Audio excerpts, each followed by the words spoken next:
Hello everyone, I am the owner of OLLStory, and I'm here to tell you a story today. Before we start, click the like button and subscribe to the channel. Now let's begin. Get comfortable and relax. The headlights appeared out of nowhere, twin beams cutting through the darkness behind me. I squinted at the rearview mirror, my grip tightening on the steering wheel. Where had this truck come from? The highway had been empty for miles. It was well past midnight, and I was on the final stretch of a grueling cross-country drive. My eyelids felt like sandpaper, and the endless ribbon of asphalt ahead blurred into a hypnotic streak. I'd been pushing myself to make it home before dawn, but now, with this truck bearing down on me, I was wide awake. The cab loomed large in my mirror, impossibly close. I tapped my brakes, hoping the driver would take the hint and back off. No luck. If anything, it seemed to inch even closer. "Come on, just pass me already," I muttered, easing over to the right lane. The truck matched my move perfectly, staying right on my tail. I could practically count the rivets on its grille. My heart started to race. This wasn't normal behavior, even for the most impatient driver. I pressed down on the accelerator, watching the speedometer climb. 70, 75, 80 miles per hour. The truck kept pace effortlessly, never falling behind. A cold sweat broke out on my forehead. I was alone on a deserted highway with a truck that seemed determined to run me off the road. My mind raced through possible explanations, each more unsettling than the last. Road rage, a drunk driver, or something worse. I spotted a sign for an upcoming rest stop and made a split-second decision. I'd pull in there where there might be other people around. Safety in numbers, right? As I took the exit, the truck followed. I cursed under my breath, hands shaking as I navigated the dark, twisting road leading to the rest area. The parking lot came into view, illuminated by a single flickering street light. It was empty. I pulled into a spot near the restroom building, killing the engine. The truck's headlights flooded my rearview mirror, blinding me. I squeezed my eyes shut, heart pounding in my ears. This was it. Whatever was going to happen would happen now. Seconds ticked by, then silence. The light behind me vanished. Slowly, I opened my eyes and turned around. The parking lot was empty. No truck, no headlights, nothing but darkness and the faint buzz of the street light above. I sat there frozen for what felt like hours, my mind struggling to process what had just happened. Had I imagined it all? Was I so exhausted that I'd hallucinated a threatening truck? Eventually, I gathered the courage to step out of my car. The cool night air hit my face, helping to clear my head. I walked a lap around the parking lot, half expecting the truck to reappear at any moment, but there was no sign it had ever been there. As the adrenaline began to fade, exhaustion crept back in. I decided to try to get some sleep in my car before continuing my journey. I reclined the seat and closed my eyes. But sleep wouldn't come. Every time I started to drift off, I'd jerk awake, certain I'd heard the rumble of an engine. The sky was just beginning to lighten when I gave up on sleep. I needed coffee if I was going to make it the rest of the way home.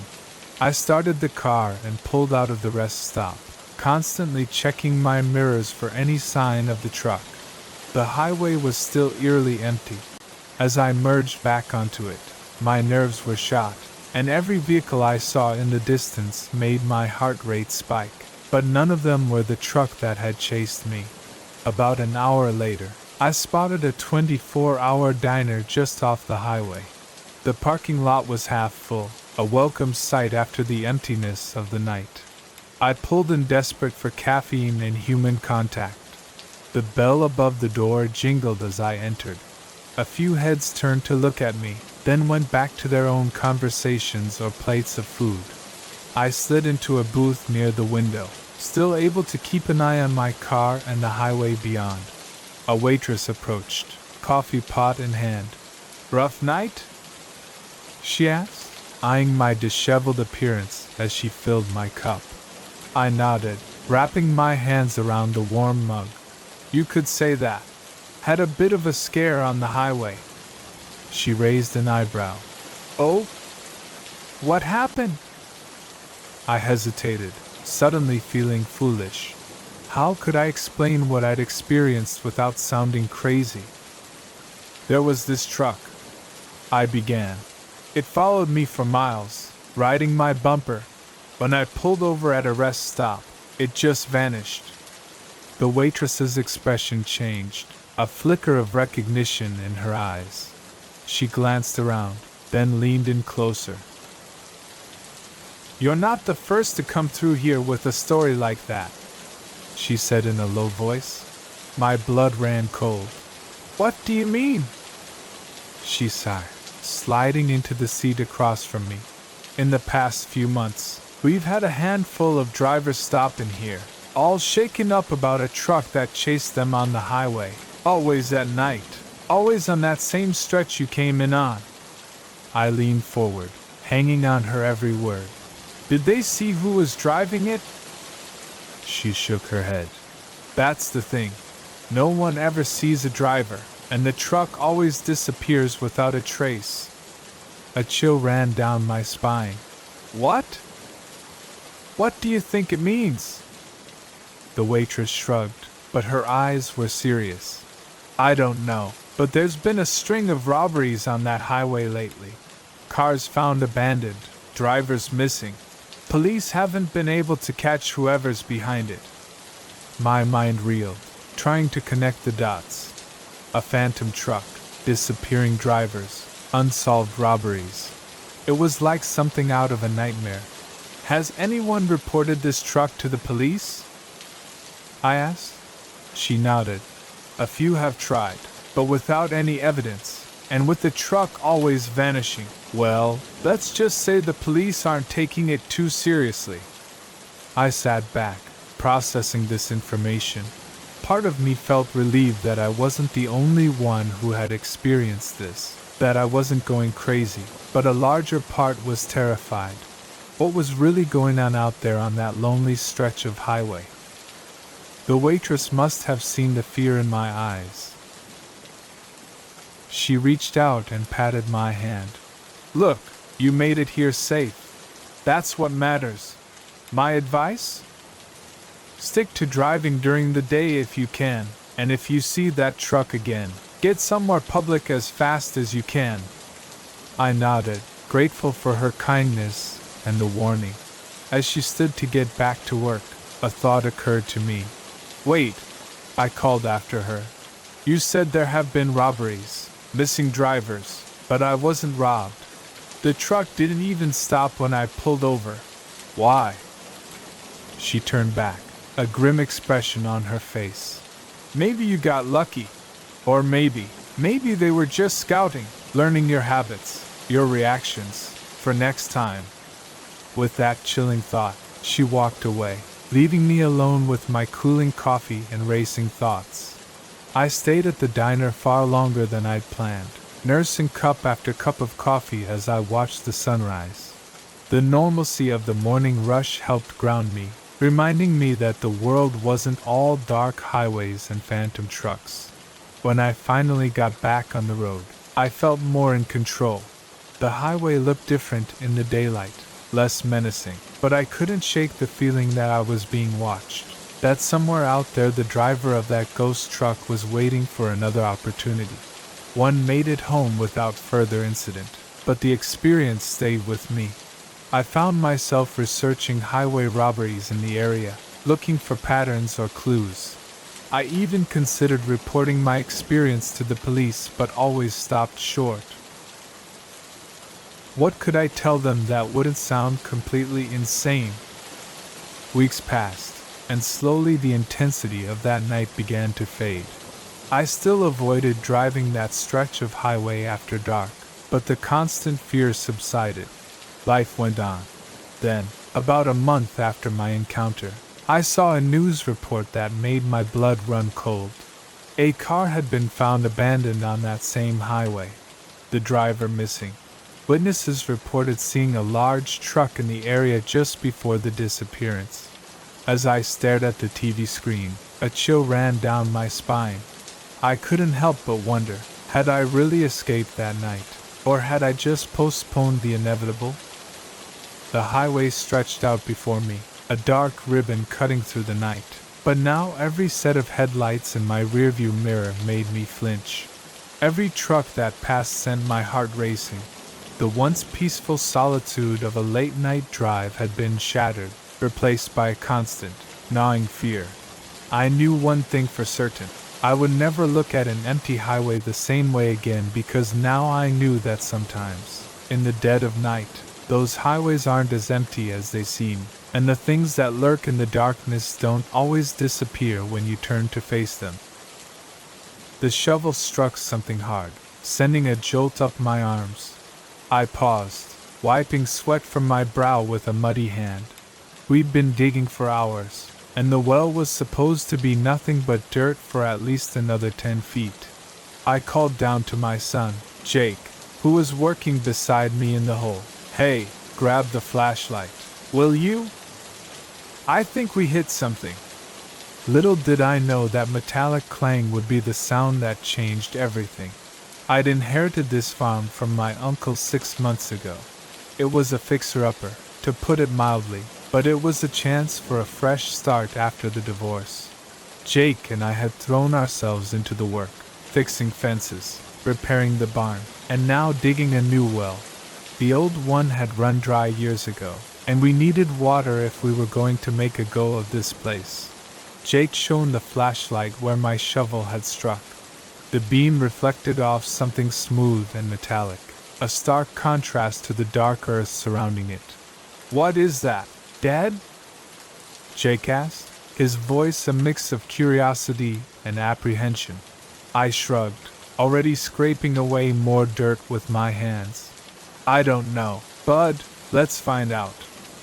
As we dug, the object began to take shape. It was a metal container about the size of a small suitcase. It looked old, the once shiny surface now pitted and corroded. My mind raced with possibilities. A time capsule, buried treasure, or just some farmer's junk tossed in a hole and forgotten. It took another hour of careful digging to free the container from the earth. By the time we hauled it out of the well, the sun was setting, casting long shadows across the field. We carried our find back to the barn, both of us silent, lost in our own thoughts about what might be inside. Under the harsh glare of the barn's floodlights, I examined the container more closely. It was sealed tight with no obvious way to open it. A faded inscription was barely visible on one side, but years of corrosion had made it illegible. "Should we open it?" Jake asked, practically bouncing with excitement. I hesitated. Part of me wanted to call the police or maybe a lawyer. What if this was evidence of something? But curiosity won out. "All right," I said, reaching for a crowbar. "Stand back." It took some effort, but finally the lid creaked open. The smell hit us first, musty and damp like an old cellar.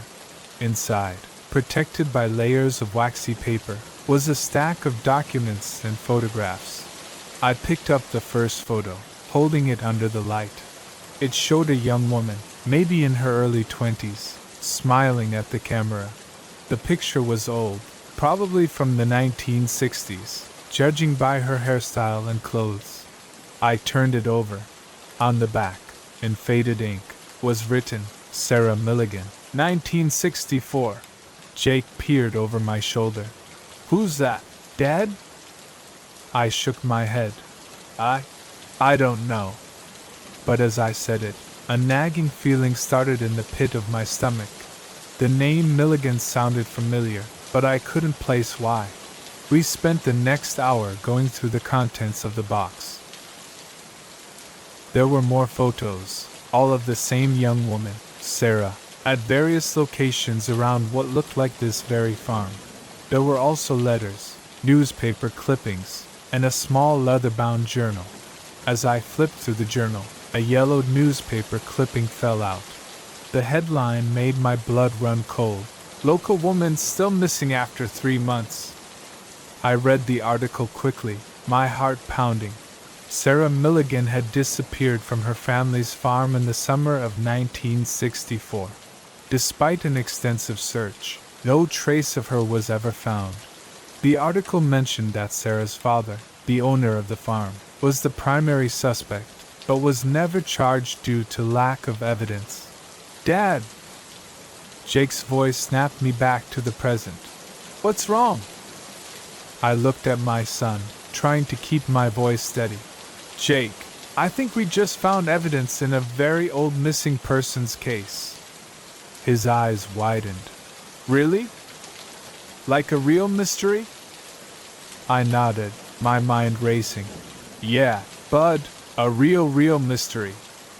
I started gathering up the documents, careful not to disturb them more than necessary. "We need to call the police." The next few hours were a blur.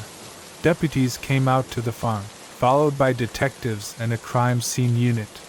Our quiet little farmhouse became the center of a whirlwind of activity. Jake and I were questioned separately, telling and retelling how we found the box. It was past midnight when things finally calmed down. The box and its contents had been taken away as evidence, and we'd been told not to discuss the case with anyone, as if we knew anyone to discuss it with. We were still new in town, barely knew our neighbors. I tucked Jake into bed, his head full of excitement about our discovery, but sleep eluded me. I sat at the kitchen table, a cold cup of coffee in front of me, staring out at the darkened fields. What had happened to Sarah Milligan, and why did her name sound so familiar? The next morning, I drove into town, determined to do some digging of my own. The local library was small, but it had archives of the town's newspaper going back decades. I spent hours poring over microfiche, reading everything I could about the Milligan case. Sarah had been 23 when she disappeared, engaged to be married. Her fiancé had reported her missing when she didn't show up for a date. The last person to see her was her father, James Milligan, who claimed she'd left the farm to run errands in town. As I read, pieces started falling into place. James Milligan. That was my uncle's name. The uncle who'd left me this farm. With a growing sense of dread, I realized why Sarah's name had sounded familiar. My mother had mentioned her once, years ago, a cousin who'd gone missing before I was born. I left the library in a daze, my mind reeling. Had my uncle been involved in Sarah's disappearance? Had I inherited not just a farm but a dark family secret? When I got home, there was a police car in the driveway. Detective Reeves, the lead investigator, was waiting for me. "Mr. Collins," she said as I got out of my truck, "we need to talk." We sat at the kitchen table, the same one where I'd spent a sleepless night. Detective Reeves didn't waste time on pleasantries. "We've identified the DNA on some of the items in the box," she said, her eyes boring into mine. "It matches Sarah Milligan. We're treating this as a homicide investigation now." I nodded, not trusting myself to speak. "Mr. Collins, I have to ask, did you know anything about this before you found that box?" I shook my head vehemently. "No, absolutely not. I inherited this farm from my uncle 6 months ago. I never even met him."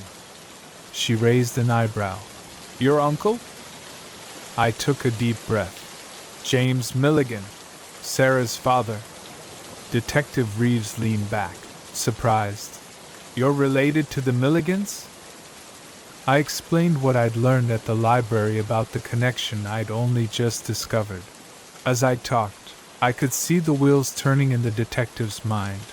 "Mr. C, I'm going to be straight with you," she said when I finished. "This complicates things. We're going to need to do a thorough search of the property. And I'm afraid you and your son might need to find somewhere else to stay for a while. I nodded, feeling numb. Of course, whatever you need. The next few weeks were a nightmare. The farm became a crime scene with police and forensic teams combing every inch of the property. Jake and I moved into a motel in town, watching from afar as our new home was torn apart in search of evidence. The story hit the local news, then went national. Suddenly, our quiet little town was overrun with reporters and true crime enthusiasts. Everyone wanted to know about the mysterious box, about Sarah Milligan, about the farmer who'd inherited a decades-old secret. I tried to shield Jake from the worst of it, but it was impossible to hide everything. He was old enough to understand the basics of what was happening, and his initial excitement about solving a mystery had given way to a more somber understanding of the reality we were facing. It was Jake who asked the question I'd been avoiding. Dad, do you think Uncle James did it? Do you think he killed Sarah? I pulled him close, wishing I had a better answer. I don't know, buddy. I really don't know.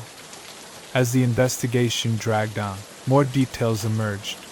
Old case files were reopened, witnesses re-interviewed. The picture that emerged was a sad one. Sarah had wanted to leave the farm to start a life with her fiancé. James Milligan had opposed the marriage, wanting Sarah to stay and help run the family business. But there was no smoking gun, no confession, just a lot of circumstantial evidence, and a family torn apart by secrets and suspicion. Finally, after nearly 2 months, we were allowed to return to the farm. The police had found no other evidence, and while the investigation remained open, they had no reason to keep us from our home. The farm felt different now. Every creaking floorboard, every rustle in the field seemed to whisper of long-buried secrets. I found myself avoiding the spot where we found the box, as if Sarah's ghost might be lingering there. As we settled back into our routines, I couldn't shake the feeling that we were living in the shadow of a tragedy. The farm that was supposed to be our fresh start now felt tainted, haunted by the echoes of the past.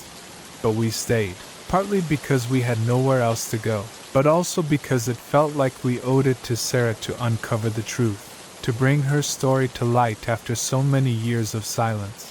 I don't know if we'll ever know exactly what happened to Sarah Milligan, but I do know that her story and the secrets of this farm are now a part of our lives. And somehow we'll find a way to live with that, to honor her memory while building our own future on this land. Every time I pick up a shovel now, I can't help but wonder what other secrets might be buried beneath our feet. And are some things better left undiscovered? The first time I saw the blue sedan, I thought nothing of it. By the third time, my palms were sweating on the steering wheel. By the fifth, I was fighting the urge to scream. It had started as a fun road trip, a chance for Emily and me to reconnect after a rough patch in our relationship. We'd planned a route from New York to California, mapping out quirky roadside attractions and scenic viewpoints along the way. But 3 days in, our carefree adventure had turned into a waking nightmare. We'd stopped for gas just outside of Chicago when I first noticed the car. It was a nondescript blue sedan, probably a Toyota or Honda, with tinted windows that made it impossible to see the driver. As I filled up our tank, I saw it pull into the pump across from us. Nothing unusual about that, but then we stopped for lunch 2 hours later at a diner in the middle of nowhere, and there it was again, parked a few spaces down. I nudged Emily, nodding towards the car. Is it just me? Or did we see that same car at the gas station? She squinted, then shrugged. Maybe. It's a pretty common car, though. Probably just a coincidence. I tried to believe her, but a nagging feeling had taken root in my gut. As we ate our burgers, I kept glancing out the window, half expecting to see someone watching us. But the car just sat there, silent and empty.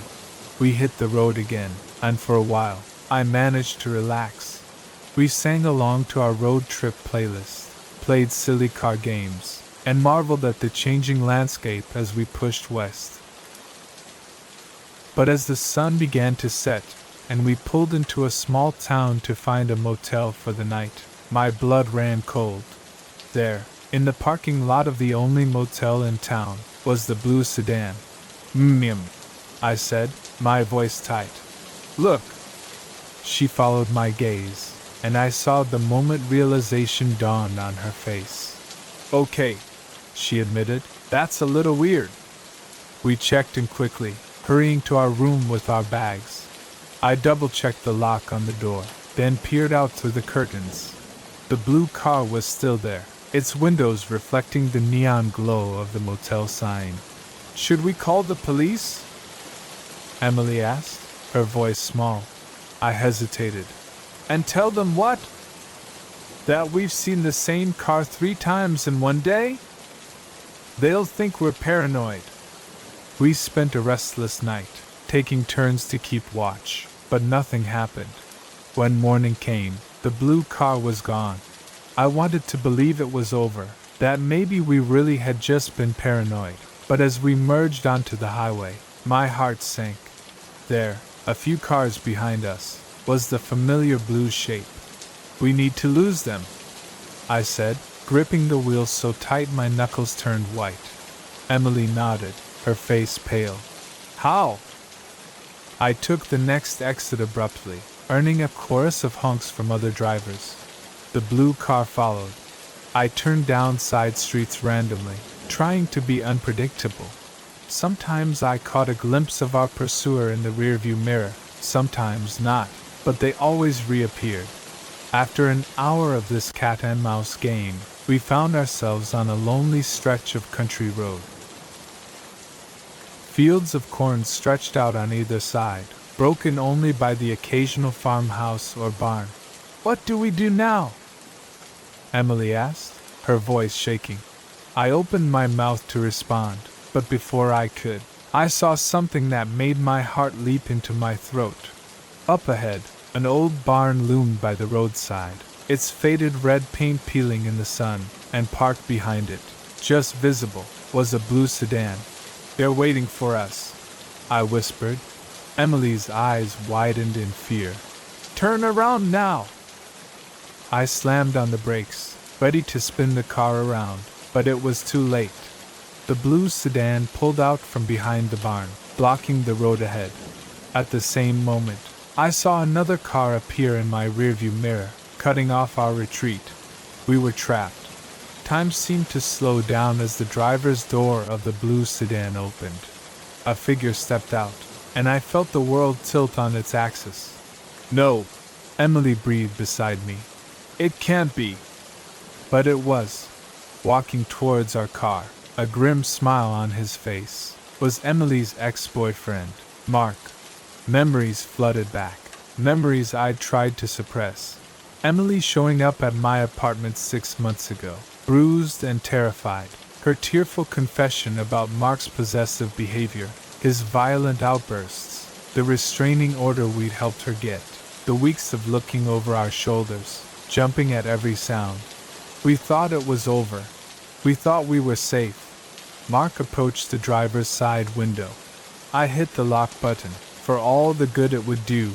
He leaned down, his face inches from the glass. Long time no see, he said, his voice muffled but still chilling. Did you really think you could just run away? Emily was frozen beside me, her face a mask of terror. I reached for her hand, squeezing it tight. What do you want, Mark? I called through the glass, trying to keep my voice steady. His smile widened, showing too many teeth. I want what's mine, he said, his eyes fixed on Emily. She's not yours, I spat. She never was. His face darkened. You don't know anything about us, about what we had. I know enough, I said. I know you're breaking the restraining order just by being here. He laughed, a harsh, humorless sound. You think I care about some piece of paper? You think that can keep me away from her? I felt Emily trembling beside me. I had to do something, had to get us out of this. But how?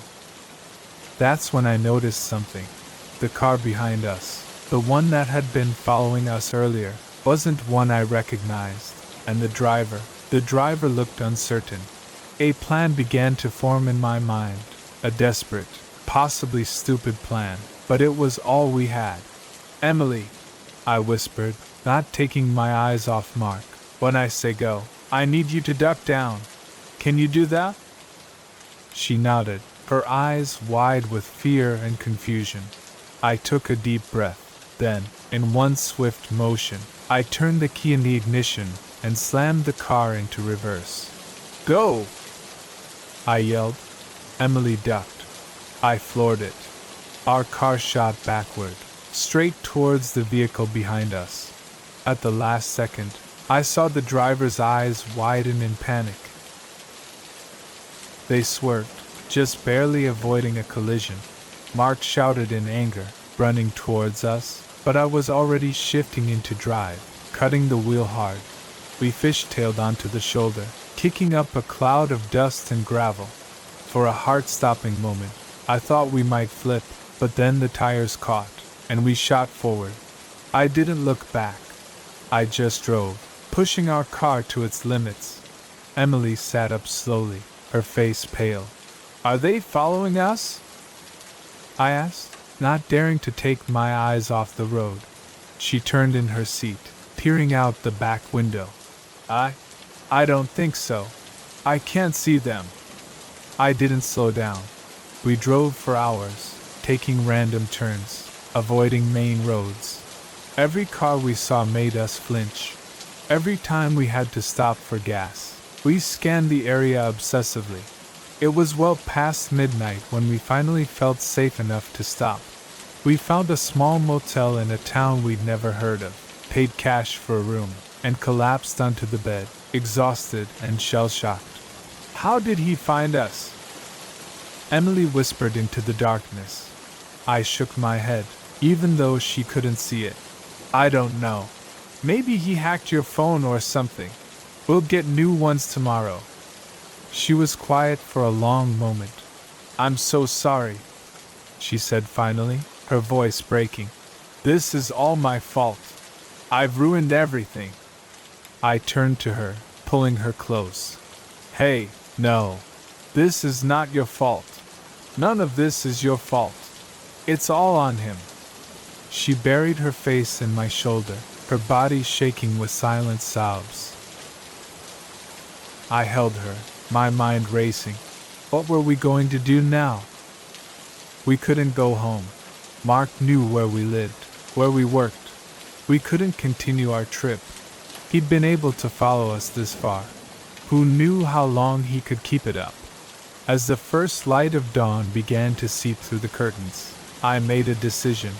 We're going to disappear, I said. Emily looked up at me, her eyes red and puffy. What do you mean? I mean, we're going to become different people. New names, new identities. We'll go somewhere he'd never think to look. It sounded crazy, even as I said it, but what choice did we have? Emily was quiet for a long moment, then slowly, she nodded. Okay, she said. Let's do it. And so, as the sun rose on a new day, we began planning our vanishing act. Our road trip had become an escape route, leading us not to California, but to a new life entirely. I don't know if we'll ever truly be free of Mark. I don't know if we'll ever stop looking over our shoulders, but I do know this. We're in this together, and together we'll find a way to survive. The open road stretches out before us, full of possibility and danger in equal measure. We drive on, into an uncertain future, leaving the past in our rearview mirror. For now, at least, we are free. The last time I saw Eliza Thompson, she was laughing. It's an image seared into my memory, her head thrown back, long dark hair catching the golden light of the sunset. the sound of her joy carried away by the sea breeze. I didn't know then that it would be the last time I'd ever see her, that in less than 12 hours she would vanish without a trace, leaving behind nothing but questions and a growing sense of dread that threatened to swallow us all. I'm getting ahead of myself. Let me start at the beginning. My name is Michael Chin, and I was a security officer aboard the Emerald Princess, a luxury cruise ship making its way through the Caribbean. It was my 3rd year on the job, and I thought I'd seen it all: drunken brawls, petty theft, the occasional medical emergency, nothing I couldn't handle. But Eliza's disappearance, that was something else entirely. It started like any other day at sea. I began my shift at 6:00 a.m., making my rounds through the ship's corridors and public areas. Everything was quiet, most passengers still asleep in their cabins. As I passed by the ship's grand atrium, I nodded to Eliza, who was just finishing up her night shift at the reception desk. "Morning, Michael," she said, stifling a yawn. "Anything exciting planned for today?" I shrugged. "Just the usual. You should get some rest. You look beat." She laughed, gathering her things. "Oh, I will, but first I'm going to watch the sunrise from my favorite spot on the upper deck. Want to join me?" I hesitated. I was on duty, but it was a quiet morning. "Sure, why not? I could use some fresh air." Together we made our way to a secluded spot on deck 16, leaning against the railing as the sky slowly lightened. Eliza closed her eyes, breathing in the salty air. "I love this," she said softly. "No matter how many cruises I work, this never gets old." I watched her out of the corner of my eye, struck by how peaceful she looked. We'd become friends over the past few months, sharing meals in the crew mess and swapping stories during our off hours. But in that moment, I realized there was still so much I didn't know about her. "How long have you been working on cruise ships?" I asked. She opened her eyes, a wistful smile playing on her lips. 5 years now. It was supposed to be just a gap year thing after college, but I fell in love with it. The travel, the people, the sense of adventure. I nodded, understanding completely. It was why I'd stayed with this job, too, despite the long hours and time away from home. We chatted for a while longer as the sun crept above the horizon, painting the sky in brilliant oranges and pinks. Finally, Eliza yawned again. "I should really get some sleep," she said. "Thanks for the company, Michael. See you later." I nodded, watching as she walked away. It was the last time I would see her alive. The rest of my shift passed uneventfully. It wasn't until that evening, during the nightly staff meeting, that I realized something was wrong.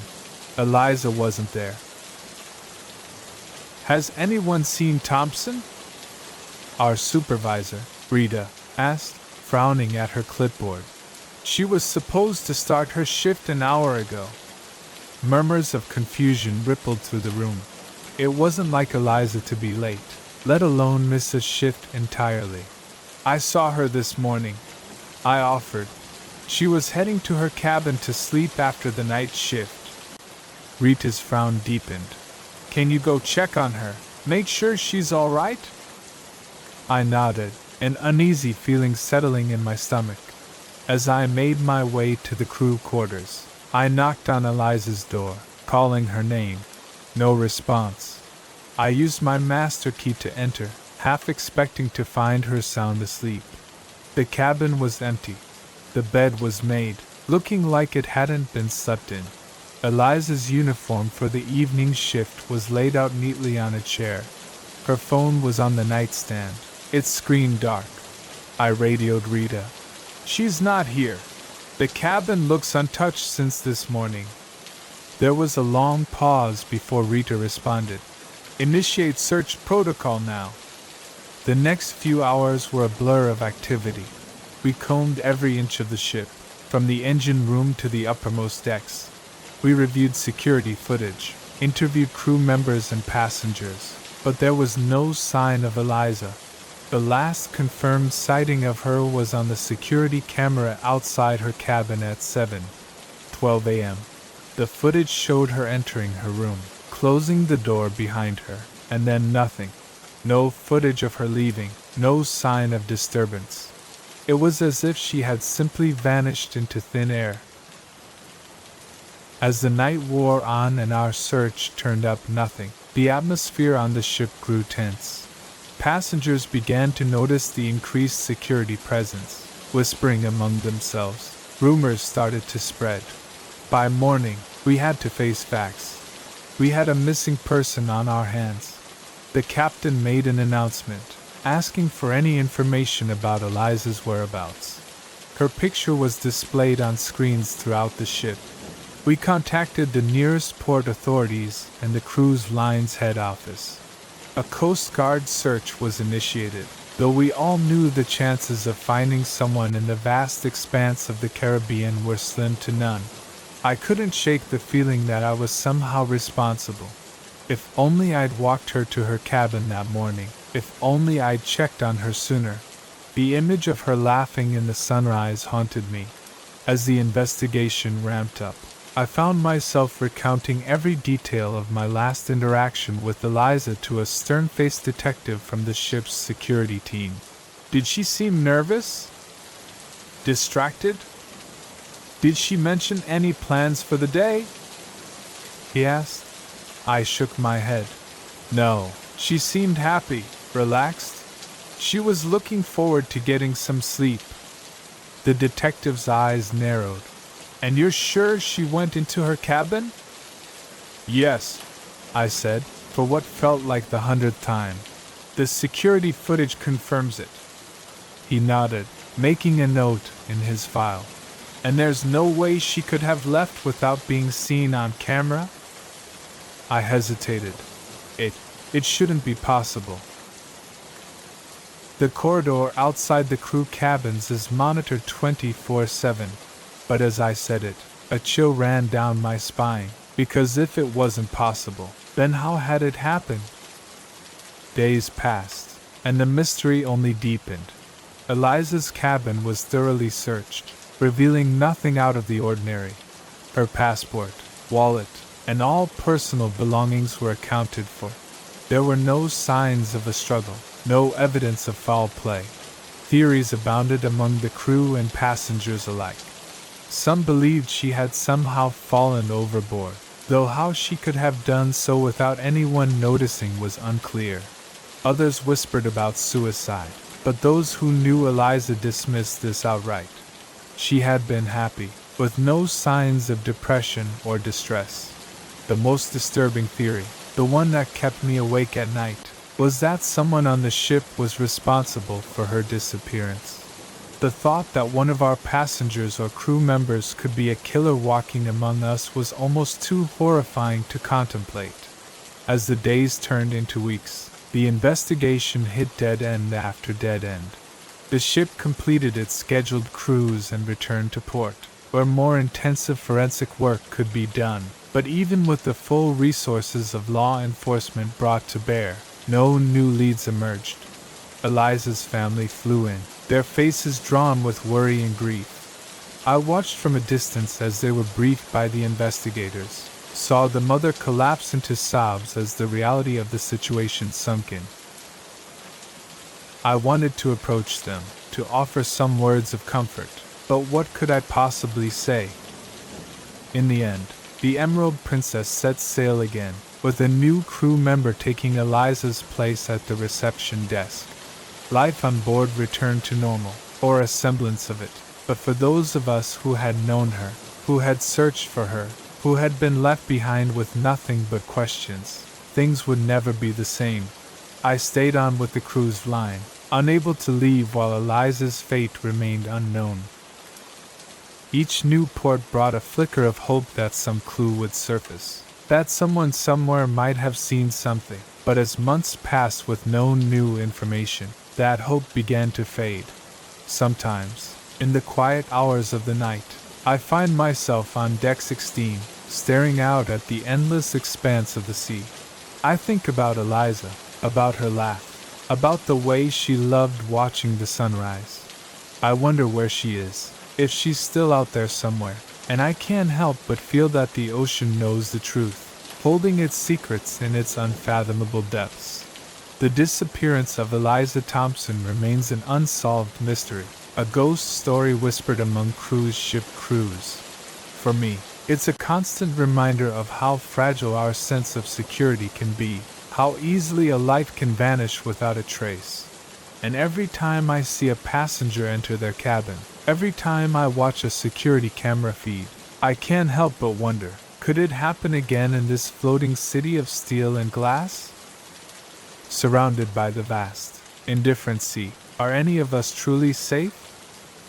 The Emerald Princess sails on, carrying its cargo of vacationers and secrets, and somewhere out there, perhaps Eliza is still laughing, her voice carried away by the endless ocean breeze. The first slash in the tent canvas was so perfect, so surgical, it almost looked deliberate. I traced my finger along the edge, feeling the frayed nylon threads. Whatever had done this wasn't just sharp, it was wickedly so. And as the fading daylight filtered through that precise cut, casting long shadows across the abandoned campsite, I couldn't shake the feeling that we'd stumbled into something far more sinister than a bear attack. My name's Matthew, and I've been hiking the Appalachian Trail with my best friend, Jamie, for the past month. We're experienced backpackers, used to the challenges of long-distance trekking, but nothing in our years of outdoor adventures could have prepared us for what we found in that secluded clearing, deep in the heart of the Georgia wilderness. The day had started like any other on the trail. We'd broken camp at dawn, hoping to cover a good 15 miles before nightfall. The weather was perfect, cool and crisp, with just enough breeze to keep the bugs at bay. We'd made good time, pausing only for a quick lunch and the occasional water break. It was late afternoon when Jamie spotted the first sign that something was off. "Hey, Matthew," he called, pointing to a tree just off the trail. "Check this out." I walked over, squinting at the trunk. There, carved deep into the bark, was a crude symbol, a circle with a jagged line through it. The cuts looked fresh, the exposed wood still losing sap. "Weird," I muttered. "Never seen a trail marker like that before." Jamie shrugged. "Probably just some kid messing around." We pressed on, but I couldn't shake a growing sense of unease. The forest seemed quieter than usual, the usual chorus of bird song and insect buzz oddly muted, and I could have sworn I caught glimpses of movement in my peripheral vision, always just out of sight when I turned to look. As the sun began to dip towards the horizon, we started looking for a suitable campsite. That's when we saw the clearing. It was perfect, a small, level area nestled between two rocky outcroppings with a babbling stream nearby. But as we approached, we realized we weren't the first to discover this idyllic spot. The remains of a campsite lay before us, looking for all the world like its occupants had vanished in the middle of their stay. A tent stood in the center, its door flap open and swaying gently in the breeze. A small cooking pot sat on a makeshift fire pit, the ashes long cold. Backpacks and sleeping bags were scattered around as if their owners had fled in a hurry. Jamie and I exchanged glances. This wasn't normal. Even the messiest campers usually packed up before moving on. "Hello?" Jamie called out. "Anyone here?" His voice echoed through the clearing, met only by the soft gurgle of the stream and the rustle of leaves overhead. We approached cautiously. That's when I noticed the first slash in the tent, and then another, and another. The entire structure was riddled with them, each cut precise and deliberate. "What the hell?" I breathed, peering inside the ruined shelter. The interior was a mess. Sleeping bags were shredded, clothes strewn about. A flashlight lay on its side, its beam creating eerie shadows as it illuminated a small notebook. I picked it up, flipping it open to the last entry. The handwriting was shaky, almost frantic. Day 3. It's still out there. We can hear it moving around the camp at night. The others think I'm crazy, but I know what I saw. It's not a bear. It's not anything natural. God help us if it gets in.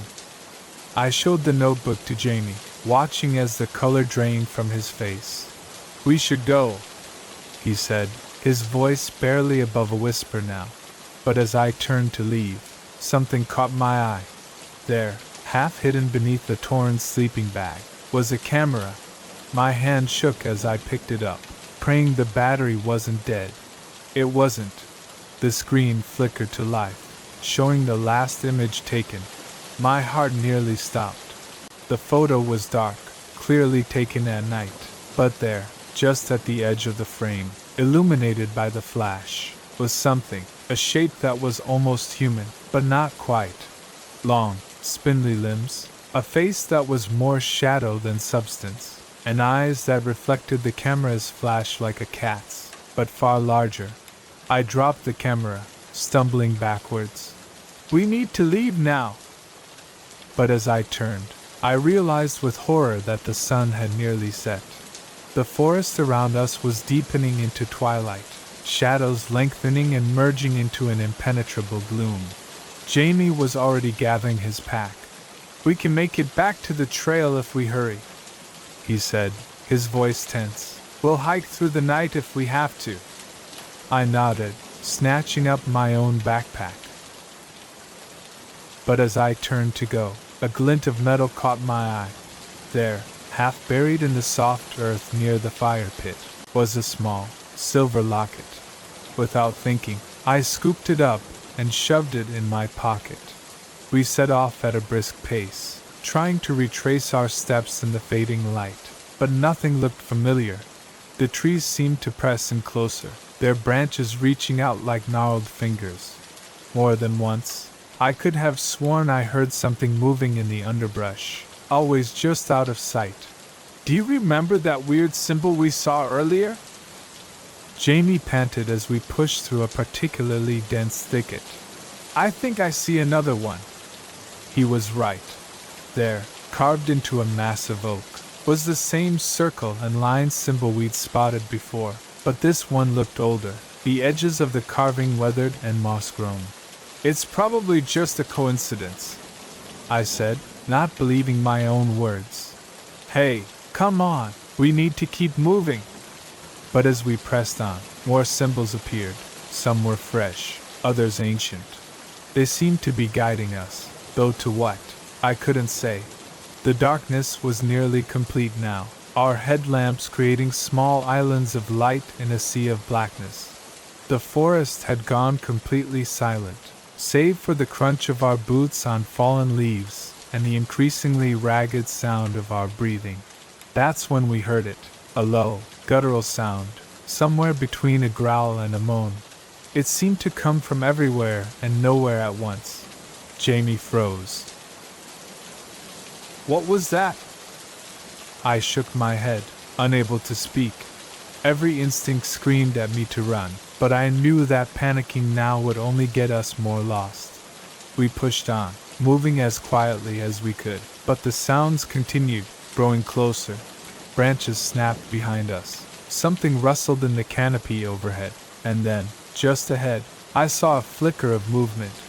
A shape, tall and impossibly thin, slipped between two trees. In the brief flash of my headlamp, I caught a glimpse of pale, elongated limbs and a face that was little more than a dark void, with pinpricks of reflected light where eyes should be. Run! I yelled, all thought of stealth forgotten. We crashed through the undergrowth, blind panic driving us forward. Branches whipped at our faces, roots threatened to trip us at every step. The sounds behind us grew louder, a cacophony of inhuman shrieks and growls. I don't know how long we ran. It could have been minutes or hours, but suddenly, miraculously, we burst out onto a wide gravel road. A park ranger station stood just ahead, its windows glowing with welcoming light. We staggered towards it, gasping for breath. As we reached the door, I chanced to look back at the forest we just escaped. There, at the edge of the trees, stood a figure, tall, impossibly thin, with limbs that seemed too long for its body. It raised a hand, more claw than human appendage, and for a moment, I thought it would pursue us into the light. But then it turned, melting back into the shadows of the forest. In seconds, it was gone, leaving no trace of its presence. The rangers were skeptical of our story, of course. They attributed our experience to exhaustion, dehydration, and an overactive imagination, but they did send out a search party to investigate the abandoned campsite. They found nothing, no slash tent, no scattered gear, not even a trace of a campfire. It was as if the entire scene had vanished into thin air. In the days that followed, as Jamie and I recovered in a nearby town, I thought of that silver locket I'd pocketed in my panic. When I finally worked up the courage to open it, I found a small photo inside. A smiling family, mother, father, 2 kids, posed in front of a familiar-looking clearing. I never reported finding the locket. Some part of me knew that doing so would only lead to more questions I wasn't sure I wanted answered. Jamie and I never finished our hike.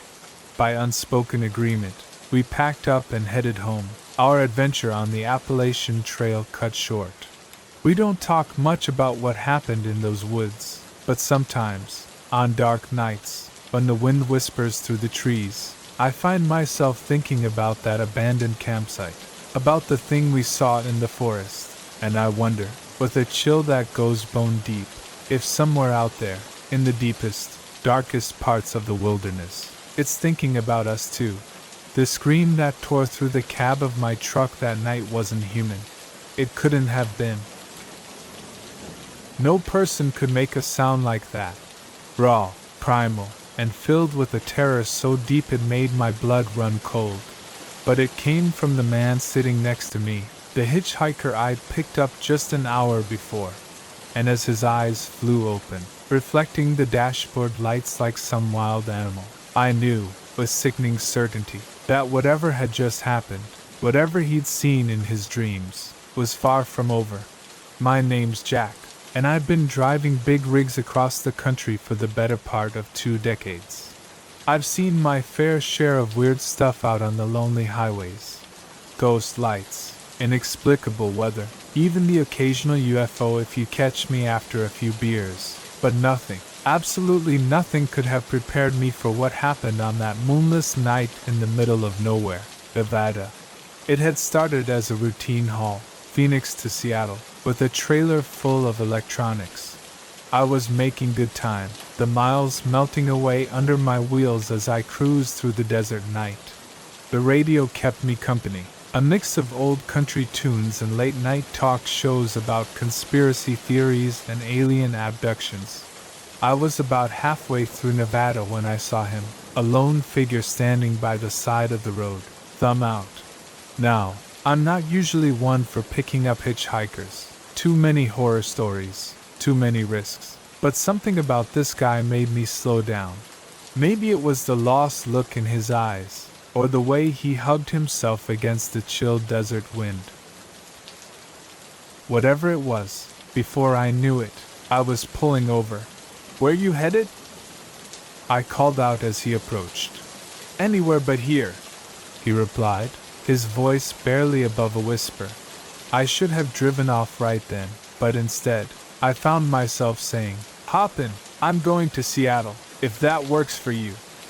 He climbed into the passenger seat, bringing with him the smell of dust and something else, something I couldn't quite place.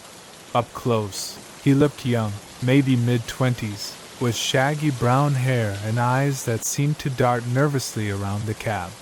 "I'm Jack," I said, pulling back onto the highway. "Mike," he replied, not meeting my gaze. "Thanks for the ride." We drove in silence for a while, the only sound the rumble of the engine and the whisper of tires on asphalt. I tried to make conversation a few times, but Mike's responses were monosyllabic at best. Eventually, I gave up. focusing on the road ahead. It was about an hour later when I noticed Mike had fallen asleep, his head laying against the window. I turned the radio down a notch, not wanting to disturb him. That's when things started to get weird. It began with a twitch, just a small movement of his hand. Then his breathing changed, becoming rapid and shallow. His eyes started moving frantically behind closed lids, like he was in the depths of some intense dream. I was just about to wake him, worried he might be having some kind of fit, when he started muttering. At first, it was too low to make out, but it quickly grew louder. No, please don't let it find me. A chill ran down my spine. His voice was filled with pure, unadulterated fear. Hey, buddy, I said, reaching out to shake his shoulder. Wake up. You're having a nightmare. But he didn't wake. Instead, his muttering grew more frantic, his body starting to thrash in the seat.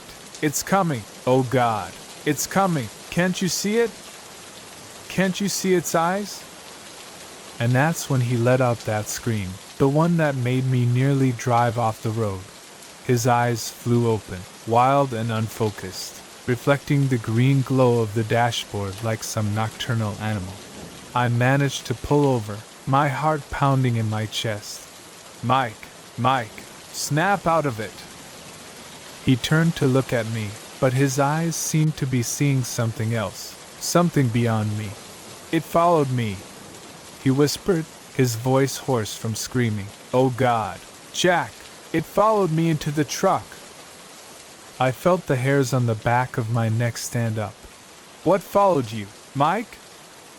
There's nothing here but us. He shook his head violently. You can't see it, but it's here. It's always here. His eyes darted around the cab, following something invisible. We have to get out now. Before I could stop him, he'd thrown open the passenger door and leapt out into the night. I cursed, fumbling with my seatbelt before following him. The desert night was cold and still, the only sound the tick of the cooling engine and Mike's ragged breathing. He stood a few feet from the truck, arms wrapped around himself, shaking like a leaf. Mike, I said, approaching him slowly, like you would a spooked animal. What's going on? What do you think is following you? He turned to me, his face pale in the truck's headlights. I don't know what it is, but it's been after me for days, ever since I found that. That thing in the desert. What thing? I asked, a sick feeling growing in my gut. Mike reached into his pocket with a shaking hand, pulling out what looked like a small stone. But as he held it up, I realized it wasn't a stone at all.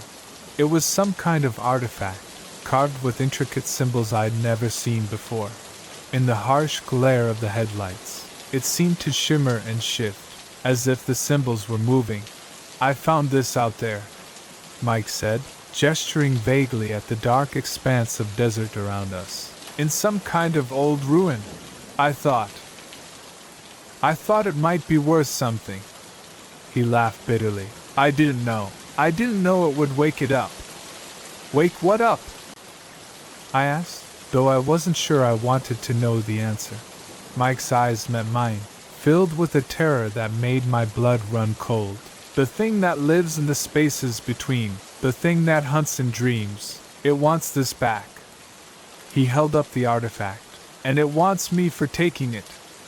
I wanted to tell him he was crazy, that he just had a nightmare, that there was no monster hunting him, but the conviction in his voice, the raw fear in his eyes, it was impossible to dismiss. Okay, I said, trying to keep my voice calm. Okay, so why don't we just give it back? Throw that thing away, and be done with it. Mike shook his head frantically. I've tried. It doesn't work like that. It's like it's attached to me now. The only way to get rid of it is to pass it on to someone else, to make them take it. A chill ran down my spine as I realized what he was saying. That's why you were hitchhiking, You were trying to give it to someone else. He nodded, tears streaming down his face. I'm sorry. I'm so sorry. I didn't want to, but I can't take it anymore. The dreams, the visions, it's driving me insane. I took a step back, suddenly very aware of how isolated we were out here in the desert night. Mike, I can't. I won't take that thing. Please, he begged, holding out the artifact. Please, I can't do this anymore. Just take it. You'll see. You'll understand. For a moment, I was tempted. The artifact seemed to call to me, the symbols swirling in a mesmerizing dance. But then, I shook my head, snapping out of it. No, I said firmly. I won't do it, Mike, but I'll help you. We'll figure this out together, okay? There's got to be a way to get rid of that thing without passing it on. Mike stared at me for a long moment, his expression unreadable. Then slowly, he nodded. Okay, he whispered. Okay, we'll try. We got back in the truck, the artifact safely wrapped in a cloth and stowed in the glove compartment. As we pulled back onto the highway, I couldn't shake the feeling that something had changed. The night seemed darker, the shadows deeper, and more than once, I could have sworn I saw something moving just at the edge of my headlights. Something tall and thin, with too many limbs. I don't know what happened to Mike after I dropped him off in Reno. He said he was going to find an expert, someone who could help him get rid of the artifact for good. I gave him my number, made him promise to call and let me know he was okay. It's been 3 months, and I haven't heard from him. Sometimes, on long night drives through the desert, I find myself scanning the side of the road, half expecting to see him standing there, thumb out, and sometimes, in the moments between sleeping and waking, I see shapes in the shadows of my room, tall, twisted shapes, with too many eyes. I tell myself it's just my imagination, just the lingering effects of that strange night, but deep down, I know the truth. Whatever was hunting Mike that night, whatever lived in his dreams, it's out there, still, waiting, watching, and sometimes, when the night is darkest and the road stretches endlessly before me, I can't shake the feeling that it's watching me too. The leather-bound journal fell open in my hands, its yellowed pages releasing a musty cloud of dust and decay. At first, I thought it was just another relic of the farm's long history, maybe a record of crop yields or livestock lineages. But as my eyes skimmed the faded, spidery handwriting, my heart began to race. This was no ordinary farm ledger. The words, human subject, and genetic manipulation, leapt out at me, and I realized with growing horror that I'd stumbled upon something far darker than I could have imagined. Little did I know, this discovery would plunge me into a nightmare that would make me question everything I thought I knew about the quiet, rural world around me. My name's Sam, and I'd only been working at Willow Creek Farm for about a month when I found the journal. Fresh out of college with an agriculture degree and dreams of someday owning my own farm, I jumped at the chance to work as a farmhand for old Mr. Harrison. The pay wasn't great, but the experience was invaluable, and there was something charming about the sprawling, slightly run-down property, with its weathered barns and endless fields. Mr. Harrison was a quiet man, gruff but fair. He lived alone in the big farmhouse. His wife long dead and his children moved away to the city. He didn't talk much about the farm's history, just gave me my daily tasks and left me to it. I spent my days mending fences, tending to the small herd of cattle, and helping to plant and harvest the crops. It was a hot, sticky afternoon in late July when Mr. Harrison asked me to clear out one of the old barns. Been meaning to do it for years, he'd grumbled. Might as well put you to use on it. Just pile up anything that looks worth keeping, haul the rest to the burn pile. The barn was a cavernous structure, its interior dim and cool compared to the sweltering heat outside. Dust motes danced in the shafts of sunlight that streamed through gaps in the weathered boards. The air was thick with the smell of old hay and something else, something chemical that I couldn't quite place. I started in one corner, sorting through piles of rusted farm equipment, moldering sacks of feed, and broken furniture. It was monotonous work, and my mind wandered as I hauled item after item to the growing pile outside. That's when I noticed the loose floorboard. I might have missed it entirely if my boot hadn't caught on the edge, nearly sending me sprawling. Curious, I knelt down to examine it. The board shifted easily under my hands, and as I lifted it, I saw a small space underneath, just big enough to hide something. The journal was wrapped in oilcloth, surprisingly well preserved considering its hiding place. I pulled it out, glancing over my shoulder guiltily, though I knew Mr. Harrison was off in the fields. It felt invasive, reading someone else's private thoughts, but my curiosity got the better of me. As I began to read, that curiosity quickly turned to confusion, then to horror. The journal belonged to a Dr. Elliot Harrison, dated 1954, Mr. Harrison's father, I realized, but this was no ordinary farmer. The pages detailed complex scientific experiments, far beyond anything I'd learned in my agriculture courses. Dr. Harrison wrote about his attempts to create hardier, more productive livestock through genetic manipulation, but it wasn't just animals he was experimenting on. There were detailed notes about human subjects, vague references to volunteers from the local asylum. My hands shook as I turned the pages. Descriptions of failed experiments, of creatures that were either fully human nor fully animal, sketches that turned my stomach, and throughout it all, a growing sense of the doctor's obsession, his conviction that he was on the verge of a breakthrough that would revolutionize agriculture and change the world. The final entry, dated 1963, was different. The handwriting was shaky, almost frantic. It's done. The experiment was a success, but at what cost? They're out there now, hiding in the woods, in the fields. I can hear them at night, scratching at the walls. God forgive me for what I've created. I snapped the journal shut, my heart pounding. This had to be some kind of sick joke, right? Or maybe the ramblings of a madman. There was no way any of this could be real. But even as I tried to rationalize it, memories of odd occurrences around the farm began to surface. The strange noises I'd heard at night, dismissed as wildlife. The areas of the property Mr. Harrison had warned me to avoid. The way the cattle sometimes seemed spooked by something I couldn't see. I shoved the journal back into its hiding place, my mind reeling. I needed to get out of this barn, to get some fresh air and clear my head. As I stepped outside, blinking in the harsh sunlight, I nearly ran into Mr. Harrison. "Making progress?" he asked, eyeing the pile of junk I'd accumulated. I nodded, not trusting myself to speak. Did he know about the journal, about what his father had done? Mr. Harrison's eyes narrowed slightly, as if sensing my unease. "Everything all right, Sam? You look like you've seen a ghost."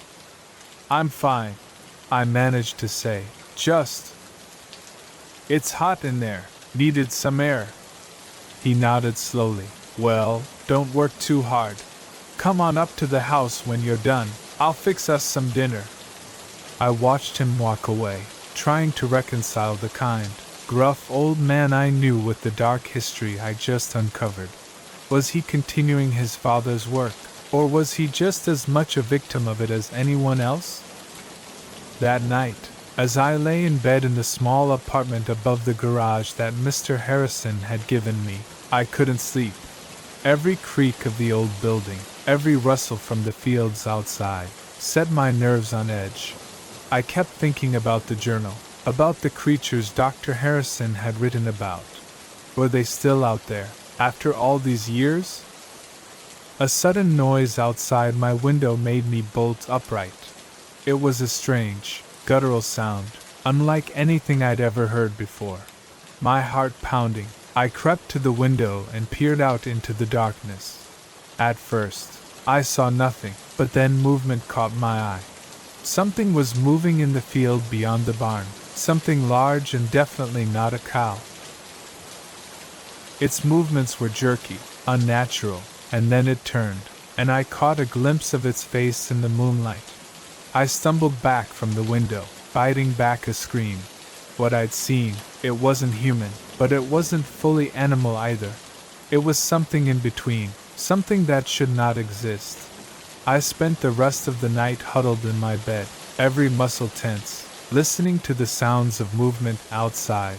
When dawn finally broke, I was exhausted but relieved. Surely, in the light of day, everything would make sense again. But as the days passed, strange occurrences began to multiply. Tools would go missing, only to turn up in odd places. The cattle grew increasingly agitated, especially at night, and more than once, I caught Mr. Harrison staring off into the woods with a troubled expression. I thought about leaving, about packing up my things and getting as far away from Willow Creek Farm as I could, but something held me back. Curiosity, maybe, or a sense of responsibility.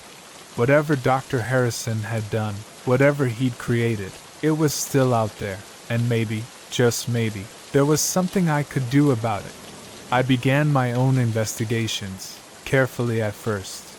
I reread the journal, making notes, trying to understand the science behind Dr. Harrison's experiments. I explored the far reaches of the property, areas Mr. Harrison had told me to avoid, looking for signs of the creatures, and slowly, I started to piece together the truth. The experiments hadn't ended with Dr. Harrison's last journal entry. They'd continued, passed down from father to son. Mr. Harrison wasn't just aware of what his father had done. He was trying to fix it. It all came to a head one stormy night in late August. I was awakened by the sound of breaking glass and Mr. Harrison's shouts. I raced to the farmhouse, rain lashing at my face, to find the front door splintered and hanging off its hinges. Inside, the scene was chaos. Furniture overturned, claw marks scoring the wall, and there, in the center of the living room, stood Mr. Harrison, facing off against a creature that defied description, part human, part animal, its body a patchwork of mismatched parts, its eyes glowing with an unnatural intelligence. "Sam!" Mr. Harrison yelled when he saw me. "The syringe on the mantel!" I saw it then, a large syringe filled with a glowing blue liquid. Without thinking, I grabbed it and tossed it to Mr. Harrison. In one smooth motion, he caught it and plunged it into the creature's neck. The thing let out a howl that made my blood run cold. It thrashed wildly for a moment, then collapsed to the floor, its body seeming to melt and reform before my eyes. In moments, all that was left was an unconscious, very human-looking man. Mr. Harrison sank to his knees, his face a mask of exhaustion and relief. "It's over," he murmured. "It's finally over." In the days that followed, Mr. Harrison told me everything, how his father's experiments had created a handful of hybrid creatures, how they'd hidden in the woods for decades, occasionally venturing out to terrorize the farm, how he'd spent his life trying to find a cure, a way to reverse what his father had done. The man we'd captured that night was the last of them. With him cured, the long nightmare was finally over. But the weight of it, the dark legacy of Willow Creek Farm, would stay with me forever. I still work the farm with Mr. Harrison. We never spoke of that night to anyone else. Who would believe us? But sometimes, on quiet nights, when the wind whispers through the cornfields, I find myself scanning the tree line, wondering if we truly found them all. And I can't help but think about the thin line between scientific progress and playing God, and how easy it is to cross that line with the best of intentions. The secrets of Willow Creek Farm are buried now, as they should be, but the lessons about responsibility, about the unforeseen consequences of our actions. Those will stay with me always, and I'll never look at a quiet rural farm quite the same way again. The footprints ended abruptly in the middle of the field, as if their owner had simply vanished into thin air. I stood there, flashlight in hand, my mind struggling to make sense of what I was seeing. 20 years on the force, and I'd never encountered anything like this. The car was still running, keys in the ignition, the driver's personal belongings untouched. It was as if the driver had stepped out for a moment and just disappeared. Little did I know, this seemingly routine call would lead me down a rabbit hole of inexplicable events and unsolved mysteries that would haunt me for years to come. My name's Sarah Jennings, and I've been a state trooper in Nevada for 2 decades. I thought I'd seen it all. High-speed chases, horrific accidents, even the occasional UFO report from some poor soul who'd been out in the desert heat too long. But nothing could have prepared me for what happened that night, on a lonely stretch of Highway 50, deep in the heart of what locals call the loneliest road in America. It started as a typical night shift. I was cruising along the highway, more tumbleweed than traffic keeping me company, when the call came in. A passing motorist had reported an abandoned vehicle on the side of the road, hazard lights blinking. Standard procedure. I'd check it out, call a tow if necessary, and be on my way. As I pulled up behind the vehicle, a late model sedan, nothing remarkable about it, I noticed something odd. The engine was still running. I approached cautiously, one hand on my holster out of habit. The driver's side door was slightly ajar, but there was no sign of the driver. I shone my flashlight into the interior. Everything looked normal. A half-empty water bottle in the cup holder, a phone charging on the dashboard, a duffel bag in the back seat. No signs of a struggle, no blood, nothing to indicate foul play. "Hello?" I called out, sweeping my flashlight across the surrounding area. "Anyone there?" "Highway Patrol." Only the whisper of the desert wind answered me. That's when I noticed the footprints, a single set leading away from the driver's side door into the field adjacent to the highway. They were clear and purposeful, not the staggering tracks of someone injured or disoriented. I radioed in my situation and began to follow the prints. The field was mostly bare, scrub brush, sparse grass, and hard-packed earth. Easy to see the trail in the beam of my flashlight. I expected to find the driver relieving themselves behind a bush, or maybe having wandered off in confusion. Instead, I found nothing. The footprints stopped abruptly about 50 yards into the field. One moment, they were there, clear as day, and the next, nothing, just undisturbed earth stretching out into the darkness. I stood there for a long moment, my mind refusing to process what I was seeing. People don't just vanish. There had to be an explanation.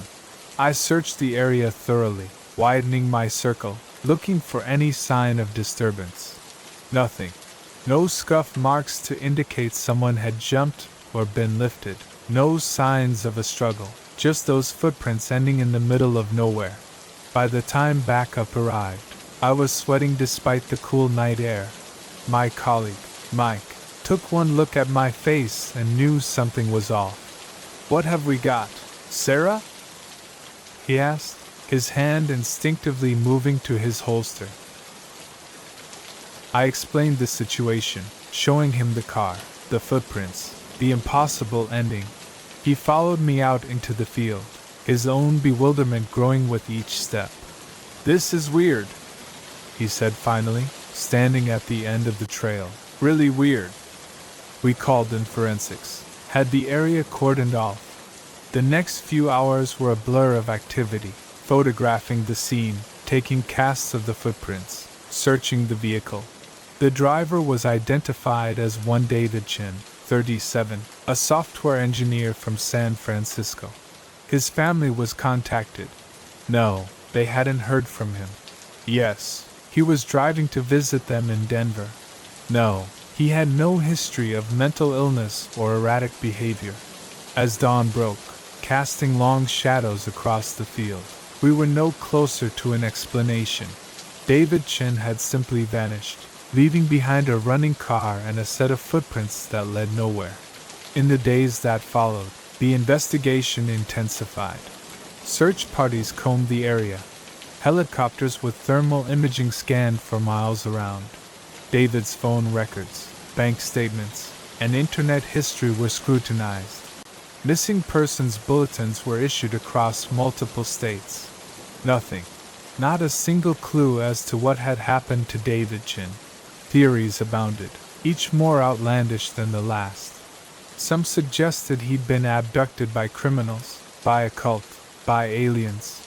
Others proposed he'd staged his own disappearance. There was talk of secret government experiments, of portals to other dimensions. I tried to stay grounded, to focus on the facts, but the more I dug into the case, the stranger things became. A week after David's disappearance, I received an anonymous tip.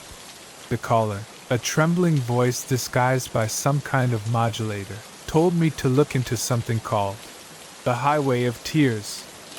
At first, I dismissed it as another crackpot lead, but something about the caller's urgency stuck with me. That night, unable to sleep, I started researching. What I found chilled me to the bone. The Highway of Tears, it turned out, wasn't just one highway. It was a phenomenon reported across multiple states, even multiple countries, lonely stretches of road where people had vanished without a trace, often leaving behind vehicles in perfect working order. In some cases, there were reports of strange lights in the sky. In others, witnesses described a feeling of lost time, of the world around them seeming to shift and change. The deeper I dug, the more cases I found that mirrored David's. A woman in Alaska whose car was found running, her purse still on the seat, footprints leading into the snow before suddenly stopping.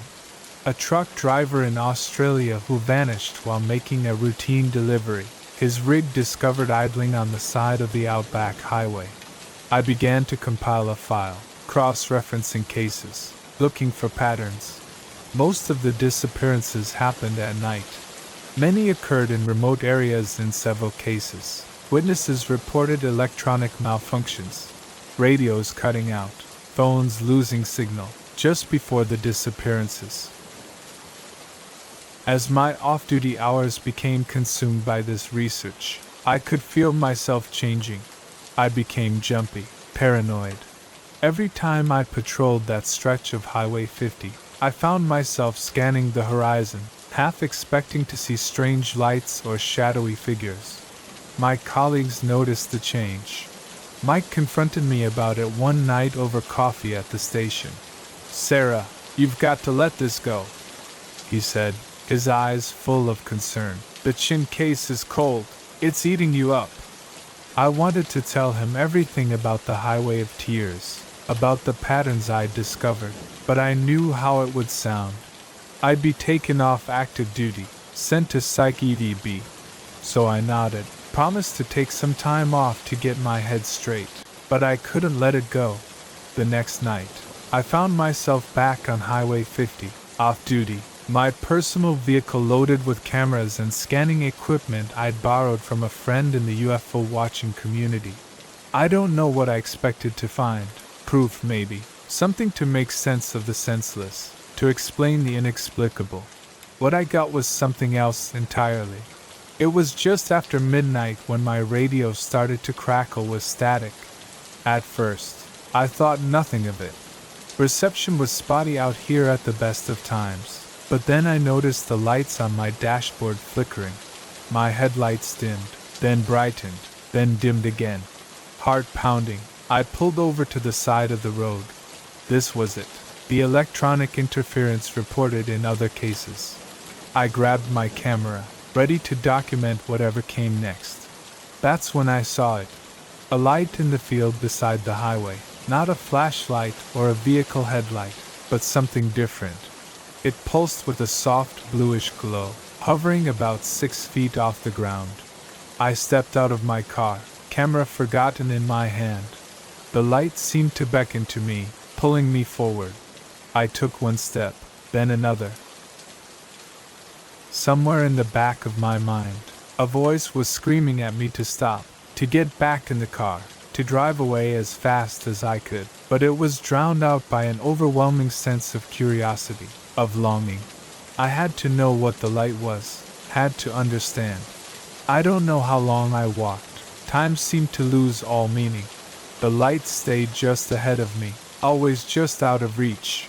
I was vaguely aware of my feet moving, of the brush scraping against my legs, and then suddenly, the light was gone. I blinked, disoriented, the spell broken. I found myself standing in the middle of the field, no idea how far I'd come. I turned back toward the highway, expecting to see my car's headlights. There was nothing, no car, no highway, just empty desert stretching out in all directions, silvered by the light of a moon I didn't remember seeing earlier. Panic set in. I spun around, trying to get my bearings. That's when I saw them. Footprints in the dirt, my footprints leading to where I stood, and beyond them, another set of prints, familiar prints that I'd seen once before, ending abruptly in the middle of nowhere. I stood there, my mind reeling as the full weight of my situation crashed down upon me. I understood now. I was no longer the investigator. I had become part of the mystery.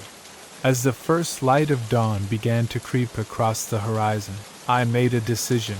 I would follow those footprints, David Chen's footprints. Whatever had happened to him, whatever lay beyond that impossible ending, I would find out.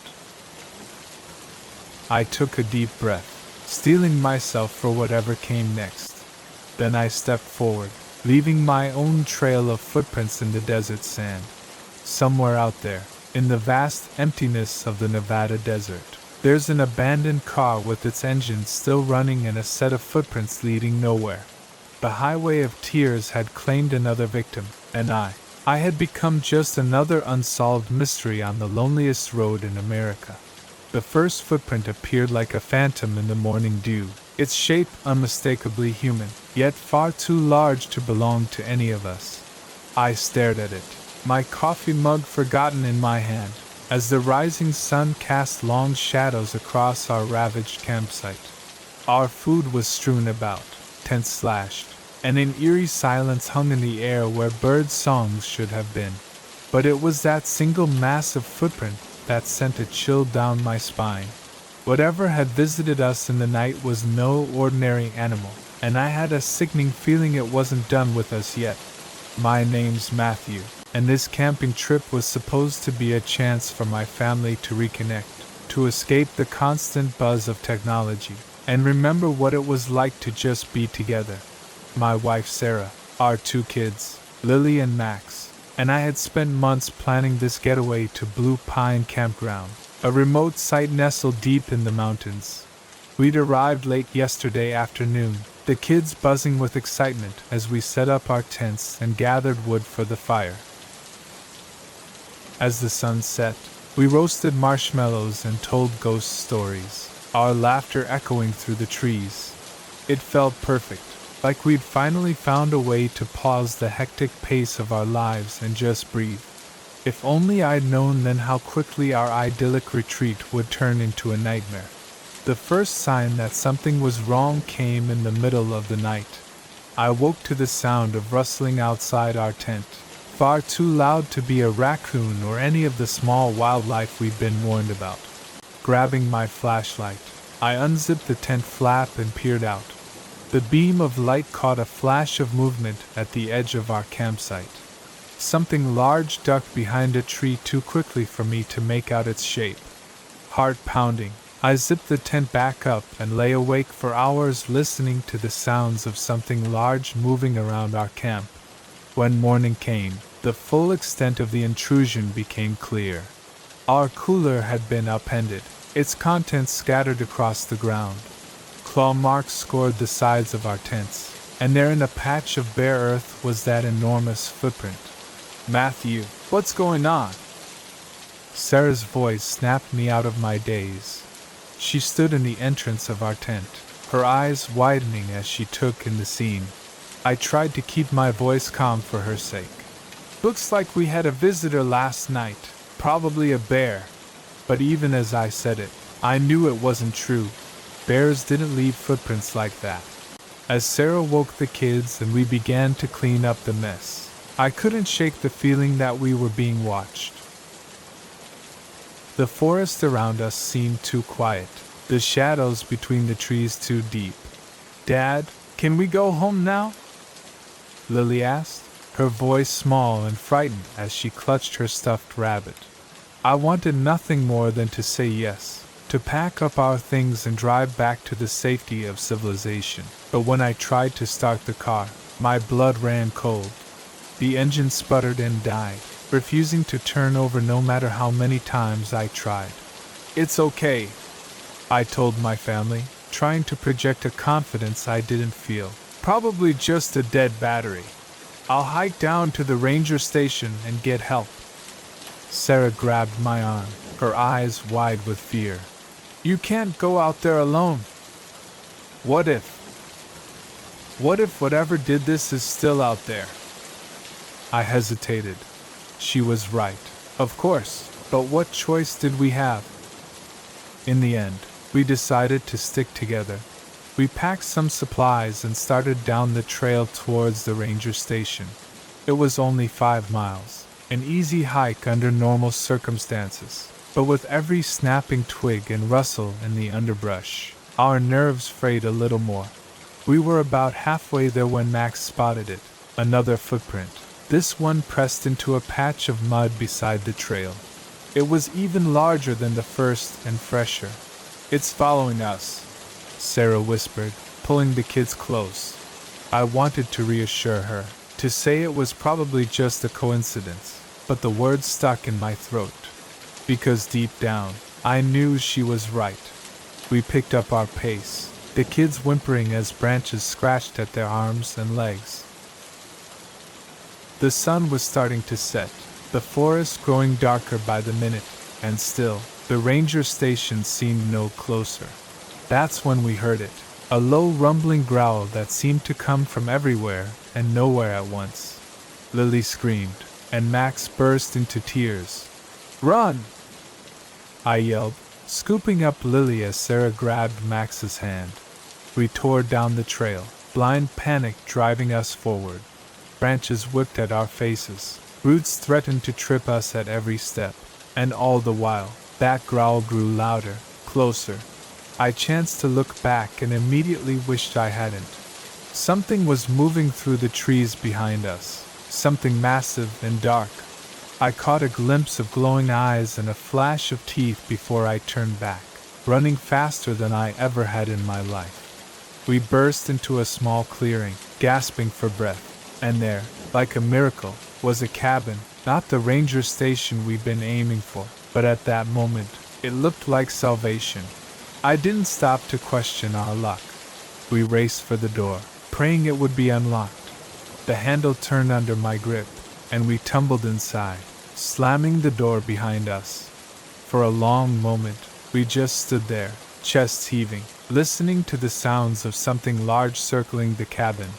Scratching noises came from the walls, and a low, frustrated growl echoed through the night. "What is it, Daddy?" Lily whimpered, burying her face in my shoulder. "I don't know, sweetheart," I said, stroking her hair, "but we're safe in here. It can't get us." As our eyes adjusted to the gloom, we began to take in our surroundings. The cabin was small, just one room, with a fireplace, a few pieces of rustic furniture, and shelves lined with canned goods and supplies. It looked like some kind of emergency shelter or hunting cabin. Sarah found some lanterns and lit them, casting a warm glow around the room. As the kids huddled together on a threadbare couch, she pulled me aside.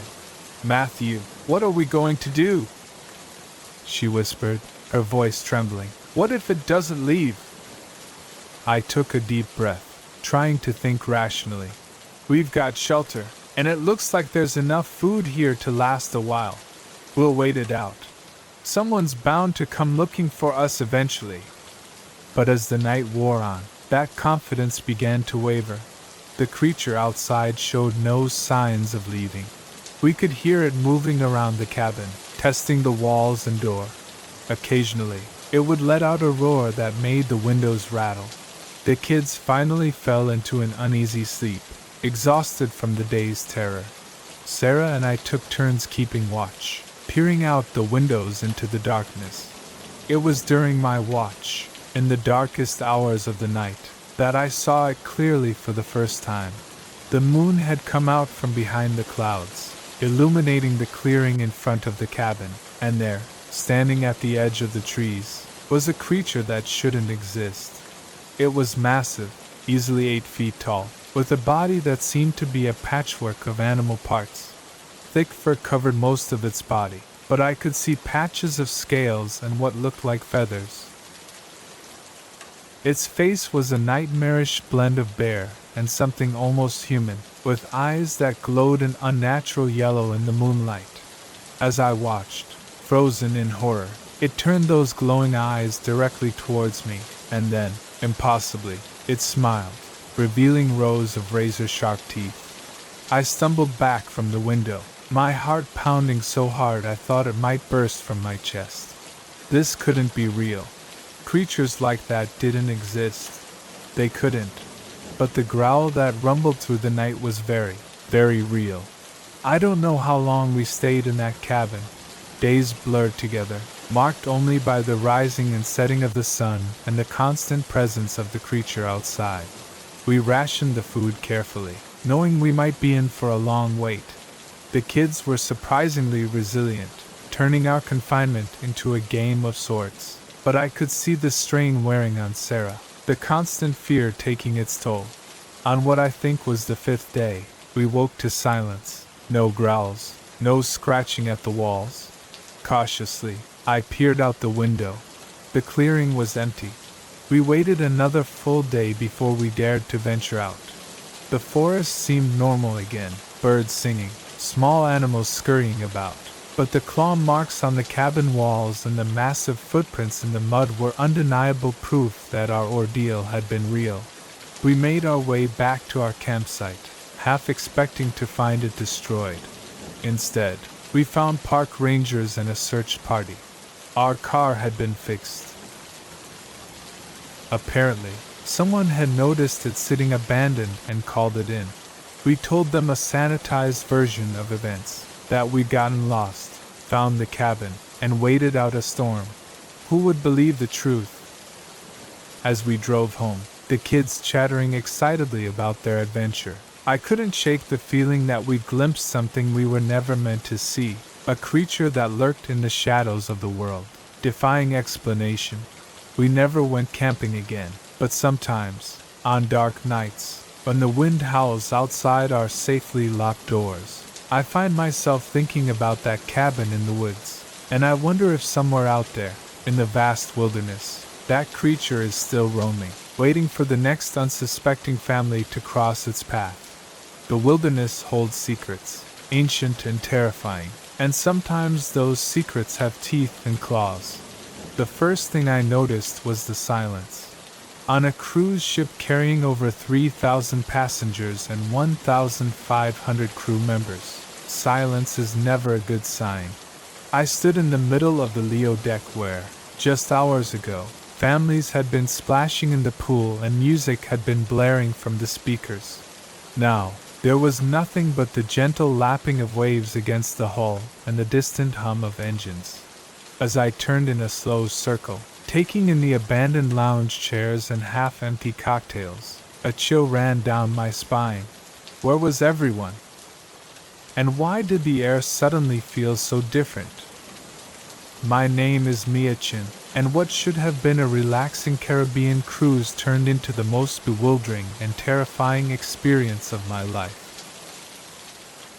I'm still not sure I believe what happened to me, but I know one thing for certain. Time isn't as linear as we think it is, and sometimes the fabric of reality can slip in ways we can't begin to understand. It had started as a typical day at sea. I'd woken up late, nursed a slight hangover from the previous night's karaoke party with a greasy breakfast, and spent the morning lounging by the pool with my latest beach read. Around noon, I decided to head back to my cabin for a quick nap before the afternoon's activities. I remember closing my eyes, the gentle rocking of the ship lulling me to sleep. When I woke up, the light filtering through my porthole window seemed off, dimmer somehow, with a strange bluish quality I'd never seen before. Disoriented, I checked my phone. The screen was black, completely dead despite having been fully charged when I lay down. Frowning, I got up and tried the cabin's phone. Nothing, but a faint buzzing on the line. That's when I noticed the silence. No distant laughter from the hallway, no muffled announcements over the PA system, just nothing. A knot of unease forming in my stomach, I stepped out into the hallway. It was deserted. The usual bustle of passengers and crew members conspicuously absent. My footsteps echoed unnaturally loud on the carpeted floor as I made my way towards the elevator bank. "Hello?" I called out, my voice sounding small and lost in the empty corridor. No response. The elevator arrived with a cheerful ding that seemed wildly out of place in the eerie silence. As I rode up to the Leo deck, I tried to rationalize what was happening. Maybe there was some sort of emergency drill I'd slept through, but no, they always announced those well in advance, and surely someone would have woken me. When the elevator doors opened onto the Leo deck, the full extent of the strangeness hit me. The massive open-air deck was completely deserted. Lounge chairs sat empty, some with towels and books still draped over them, as if their occupants had just stepped away for a moment. The bars were unmanned, rows of colorful cocktails abandoned on their counters. I walked slowly around the deck, my heart pounding. "Hello?"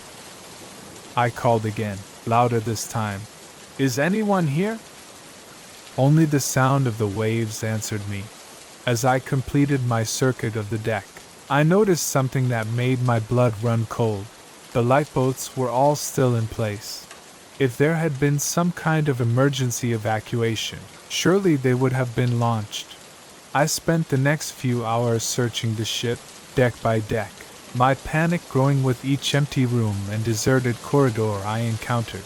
The theater, mid-setup for the evening's show. The casino, slot machines blinking silently in the dim light. The main dining room, tables set for a dinner that would never be served. Everywhere I looked, I found signs of life interrupted, half-eaten meals in the buffet, a load of laundry tumbling endlessly in a dryer in the otherwise empty laundromat, a child's stuffed animal dropped in the middle of a hallway. But of the thousands of people who should have been on board, I found no trace. As night fell, or what I assumed was night given the deepening of that strange bluish light, I made my way to the bridge, hoping against hope to find someone, anyone who could explain what was happening. The bridge was as deserted as the rest of the ship, but at least here, there were signs of life. Radar screens blinked, showing our position in the middle of the Caribbean Sea. Navigation systems hummed softly. The ship was still on course, its automated systems continuing their work even in the absence of human oversight. I slumped into the captain's chair, exhaustion and fear finally overtaking me. What had happened? Where was everyone? And more importantly, what was I going to do now? As I sat there, staring blankly at the array of instruments before me, something caught my eye. The date display on one of the monitors. I blinked. Surely I must be seeing things. But no, there it was in glowing green letters. August 13th, 2024. A week, somehow impossibly, a week had passed since I'd laid down for my nap. I laughed. Then a high hysterical sound that echoed weirdly in the empty bridge. This couldn't be happening. People didn't just lose a week of time. Entire ships full of people didn't just vanish, and yet here I was. The next few days, if they were indeed days, As time seemed to have lost all meaning, passed in a blur, I roamed the ship, leaving notes in every public space, begging for a response, for some sign that I wasn't alone. I tried every phone, every radio, every possible means of communication, but was met with nothing but static. I ate from the slowly rotting supplies in the ship's massive kitchens, slept fitfully in a different cabin each night, and tried to keep myself sane by talking out loud, narrating my actions as if I was the protagonist in some bizarre reality show. On what I think was the 4th day of my solitude, I saw the lights.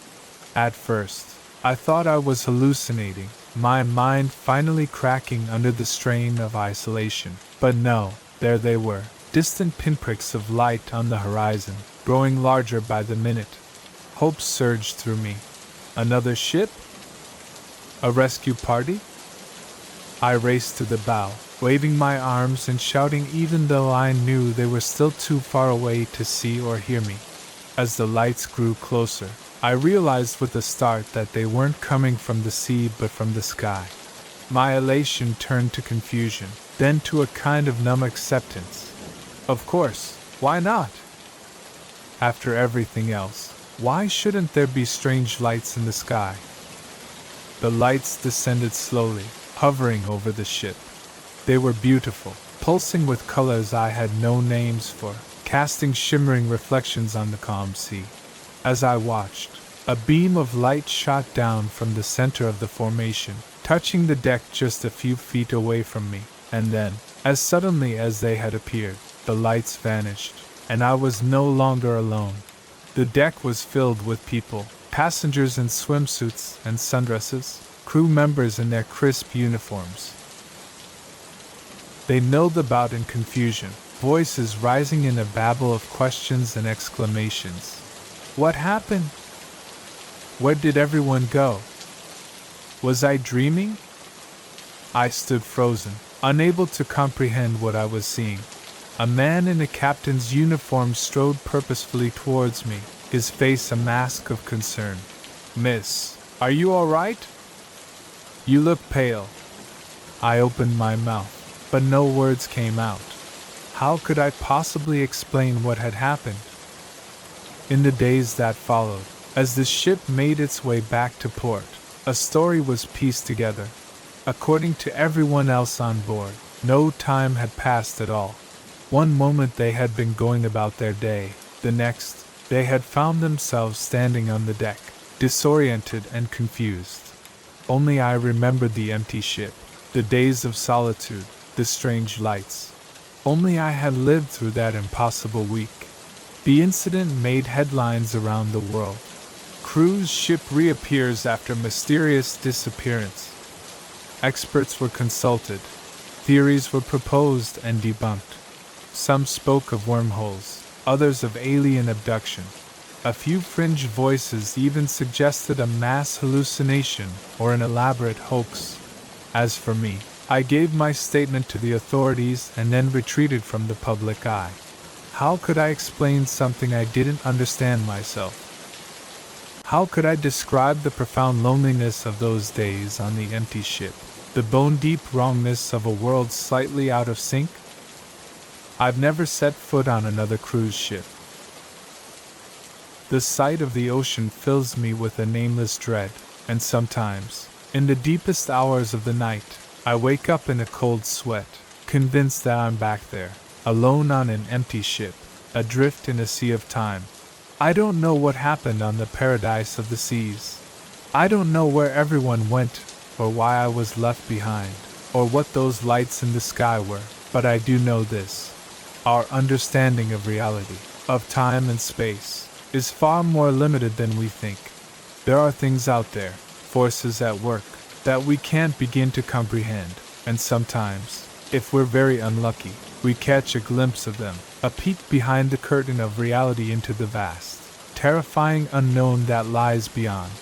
I got that glimpse, and it changed me forever.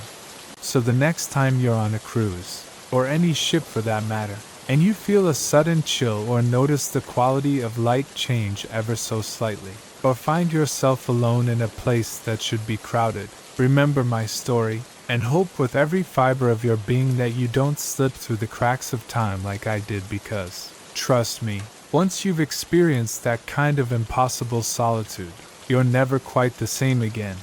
The scratching started on the first night.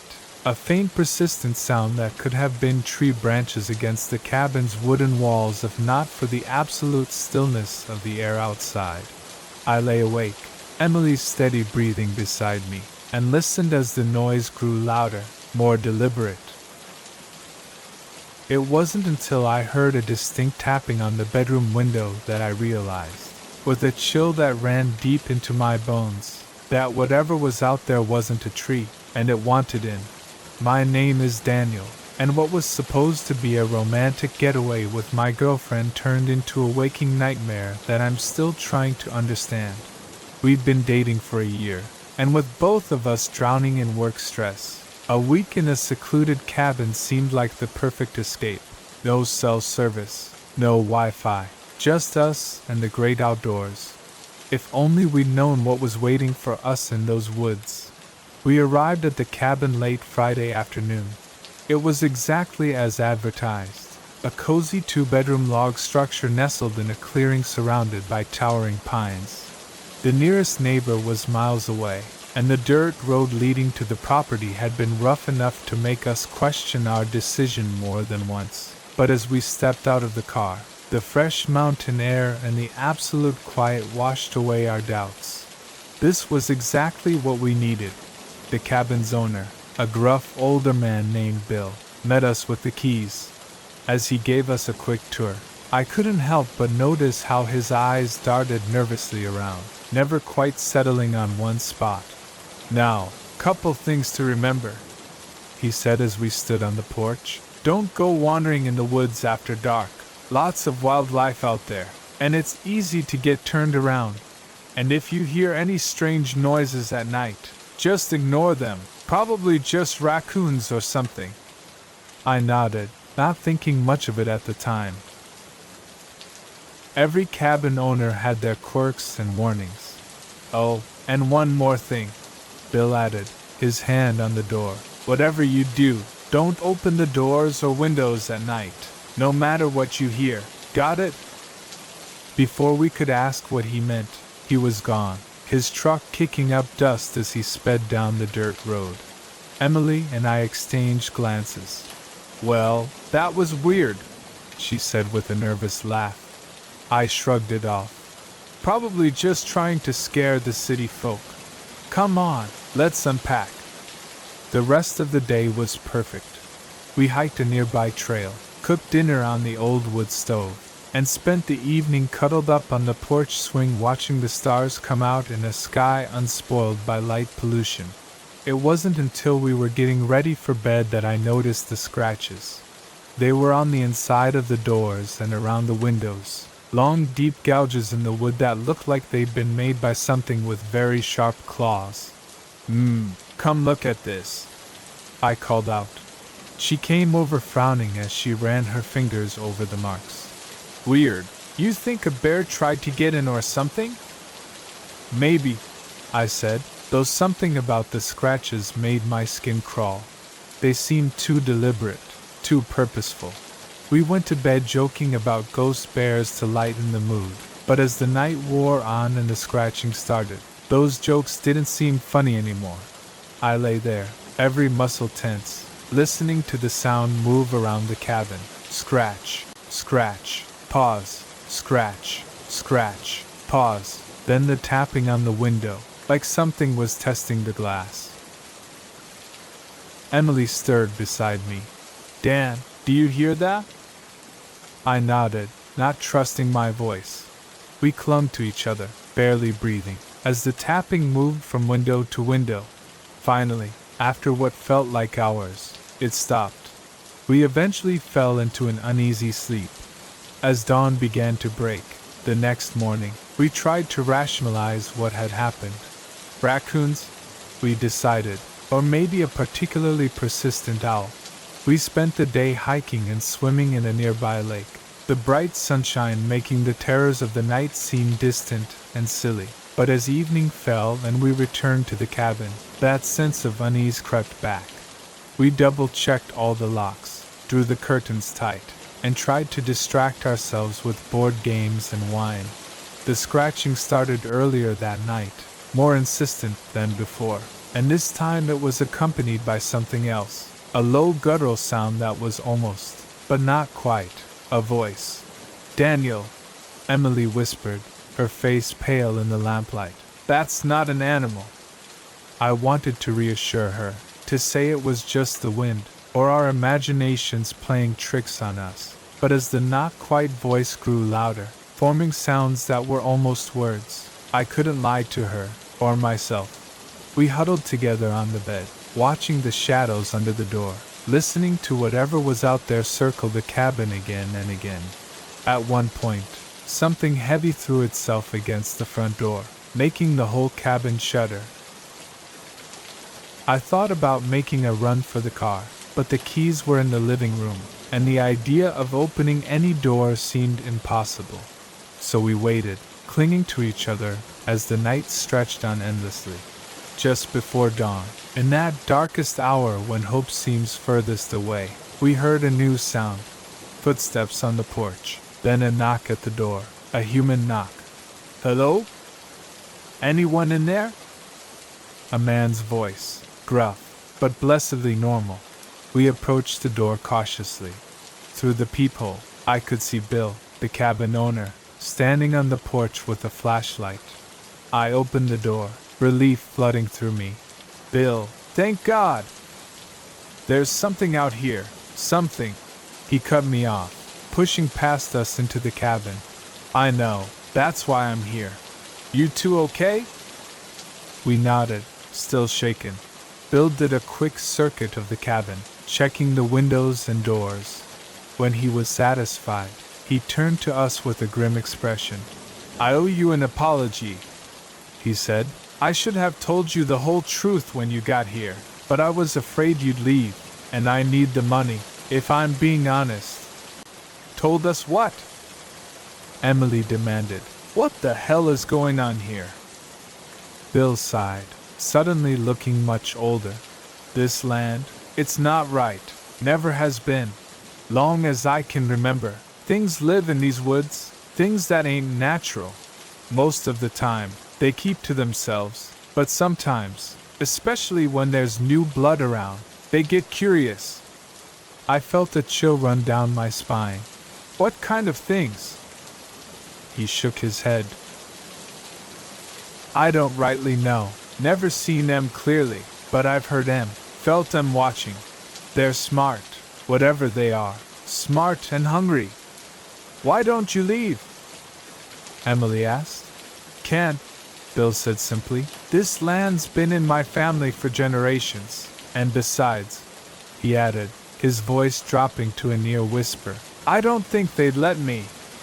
We spent the rest of that night huddled in the living room with Bill, listening to his stories of the things that lived in the woods, tales passed down through his family, of people who'd vanished over the years, of nights when the barriers between our world and something else seemed as thin as the sun rose, casting long shadows through the trees. Bill stood up. "They'll be gone now. They can't stand the daylight. You two should pack up and go. I'll refund your money." We didn't argue. Within an hour, we were in our car, speeding down the mountain road, the cabin receding in our rearview mirror. We never talked much about what happened that weekend. How could we explain it to anyone else? Even between ourselves, we found it easier to let the memory fade, to focus on our normal, safe lives in the city. But sometimes on dark nights, when the wind blows just right, I find myself listening for that scratching sound, and in my dreams, I still hear that almost voice calling from just beyond the walls, trying to form words I hope I never understand. I don't know what lives in those woods.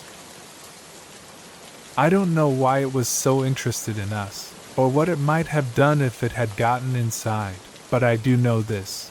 There are places in this world where the veil between realities is thin, where things we can't comprehend lurk just out of sight.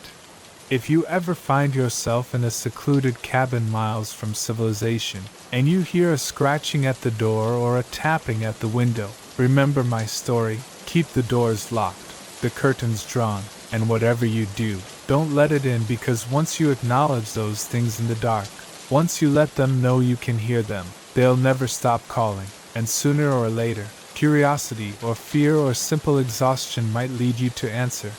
Take it from me, some calls are better left unanswered, some doors are meant to stay closed, and some woods are best left unexplored, no matter how inviting they might seem in the light of day. The voice crackled through the CB radio, desperate and filled with static. Please, anyone, I need help. I'm at the old Starlight truck stop. Something's here. Oh God, it's coming back. Please hurry. Then nothing but dead air. I gripped the steering wheel, my knuckles white, as I stared out at the empty highway stretching before me. The rational part of my brain said to ignore it, to keep driving, but 20 years on the road had taught me one thing. Out here in the vast emptiness of the American night, sometimes a trucker is all that stands between a stranger and disaster. With a muttered curse, I flipped on my turn signal and took the next exit. I didn't know it then, but that decision would lead me into a nightmare I'm still trying to understand. My name is Mike Callahan, and I've been hauling freight across the country since I was old enough to get my CDL. I've seen my share of weird stuff out on the lonely highways. Ghost lights, inexplicable weather patterns, even what some might call UFOs, but nothing in all my years prepared me for what I encountered that night at the abandoned Starlight truck stop. It was a typical run, Seattle to Miami, with a trailer full of electronics. I was making good time, the miles melting away under my wheels as I cruised through the New Mexico desert. The radio kept me company, a mix of old country tunes and the occasional chatter from other truckers. It was just past 2:00 a.m. when the distress call came through. At first, I thought it was just some kids playing around on the channel. It wouldn't be the first time, but something in that voice, the raw fear, the desperation, made me think twice. I tried to respond, to get more information, but there was no answer, just that eerie static. I knew the Starlight. It had been a popular stop back in the day, a little oasis of neon and greasy food in the middle of nowhere, but it had shut down years ago, another victim of the new highway bypass. Now, it was just a crumbling relic, slowly being reclaimed by the desert. As I took the exit, a cold feeling settled in my gut. What if this was a trap? It wouldn't be the first time someone tried to lure a trucker off the main road with a fake distress call, but I couldn't shake the memory of that terrified voice. If someone really was in trouble out here, they didn't have many options for help. The old access road was barely more than a pair of tire tracks now, weeds growing up through cracks in the asphalt. My headlights cut through the darkness, illuminating scrubbed brush and the occasional piece of windblown trash. And then, rising out of the night like a ghost, I saw it, the Starlight truck stop. It was in worse shape than I remembered. The once cheerful neon sign was dark, most of its tubes shattered. The windows of the main building were boarded up, and half the roof had caved in. The vast parking lot, once filled with rigs from all over the country, was empty save for tumbleweeds and broken glass. I pulled up in front of the main entrance, leaving my engine running. The silence was oppressive, broken only by the idle of my truck and the creak of settling metal as the old building shifted in the night wind. "Hello?" I called out, my voice sounding small and lost in the emptiness. "Anyone here?" I heard a distress call on the CB. Nothing, not even an echo. I grabbed my flashlight from the cab and cautiously approached the building. The boards over the main doors had been pried away, leaving a dark maw that seemed to swallow my light. Every instinct screamed at me to get back in my truck, and drive away. But I couldn't shake the memory of that desperate voice. What if someone was in there, unable to call out? I stepped inside, the beam of my flashlight revealing a scene of decay and abandonment. Overturned tables, shattered plates, layers of dust covering everything. It looked like the place had been picked clean by scavengers years ago. "Hello?"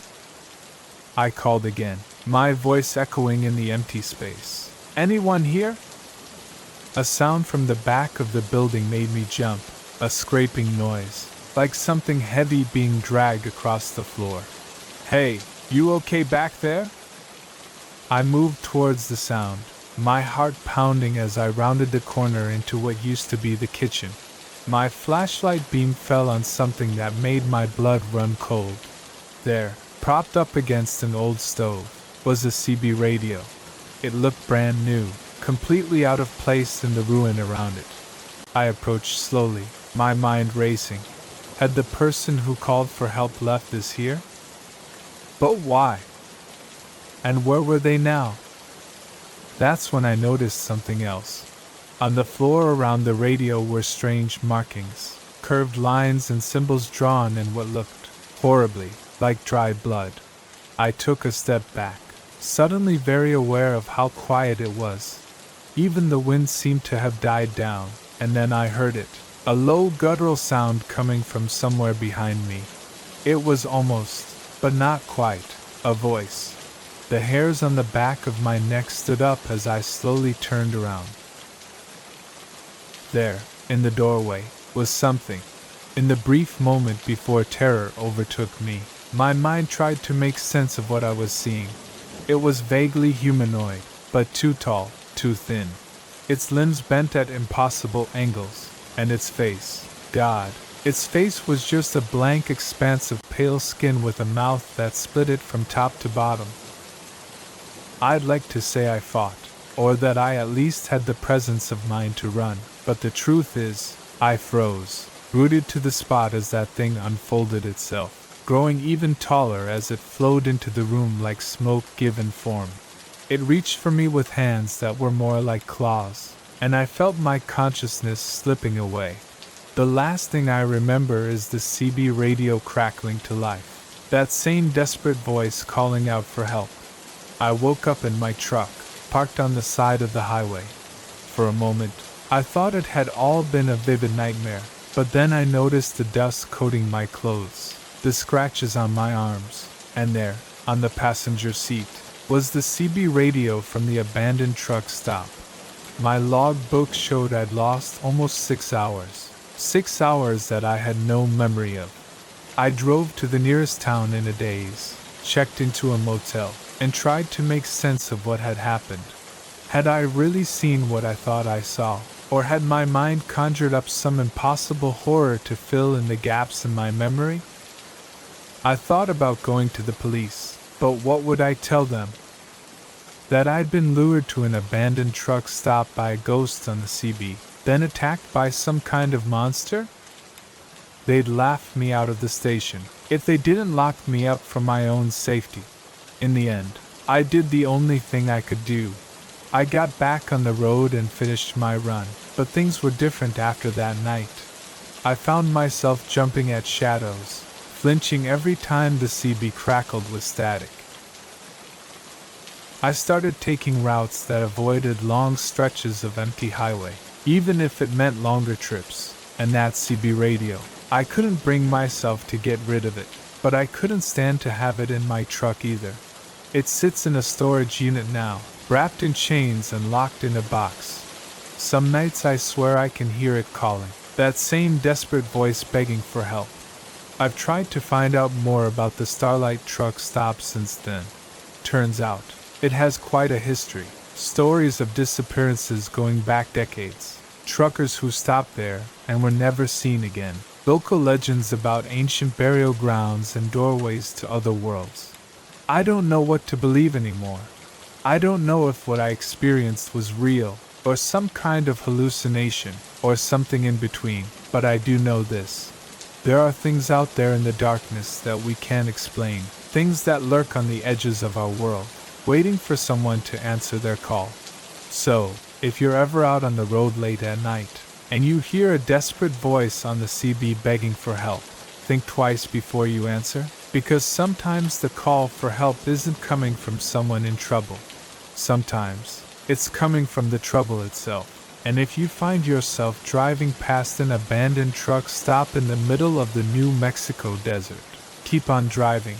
Don't look back, and whatever you do, don't stop, because you never know what might be waiting there in the darkness, ready to pull you into a nightmare you might never wake up from. As for me, I still drive, but never at night if I can help it, and I keep my CB turned off, no matter how lonely the road gets, because I know now that some calls are better left unanswered, and some mysteries are best left unsolved. The first thing I noticed when I stepped out onto the porch that morning was the silence. No bird song, no distant low of cattle, not even the rustle of wind through the cornfields, just an eerie, oppressive quiet that made the hair on the back of my neck stand up. Then I saw it, a vast, intricate pattern carved into my wheat field, the stalks bent and woven with impossible precision. In that moment, as the rising sun cast long shadows across the design, I knew my life would never be the same. What I didn't know was how deep the rabbit hole went, or how dangerous the truth would turn out to be. My name's Jack Harper, and I've been farming this land for over 30 years. It's been in my family for generations, passed down from father to son since my great-grandfather first broke ground here in the 1890s. I've seen droughts, floods, and everything in between, but nothing could have prepared me for what happened that summer. It started innocently enough. A few of my cows got spooked one night, breaking through a fence and stampeding across the north pasture. Unusual, but not unheard of. Then my tractor started acting up, the electronics going haywire for no apparent reason, again annoying, but nothing too out of the ordinary for aging farm equipment. But then came the lights. I first saw them about a week before the crop circle appeared. I was up late going over some paperwork in the kitchen when a flash of light outside caught my eye. At first, I thought it was headlights from a passing car, but we're pretty isolated out here. The nearest neighbor is 5 miles down the road. I stepped outside, and that's when I saw them, 3 bright orbs of light hovering silently over my wheat field. They pulsed with an otherworldly glow, casting long shadows across the swaying stalks. I stood there frozen for what felt like hours, but was probably only a few minutes. Then, as suddenly as they appeared, the lights shot straight up into the sky and vanished. I told myself I was tired, that maybe I dozed off at the kitchen table and dreamed the whole thing, but deep down, I knew what I'd seen was real. The next few nights I stayed up watching, but the lights didn't return. Just as I was starting to think I'd imagined it all, I woke up to find the crop circle. It was massive, covering nearly half of my 100-acre wheat field. The design was incredibly complex, a series of interlocking circles and crescents that seemed to spiral out from a central point. The wheat stalks were bent, not broken, woven together in a way that defied explanation.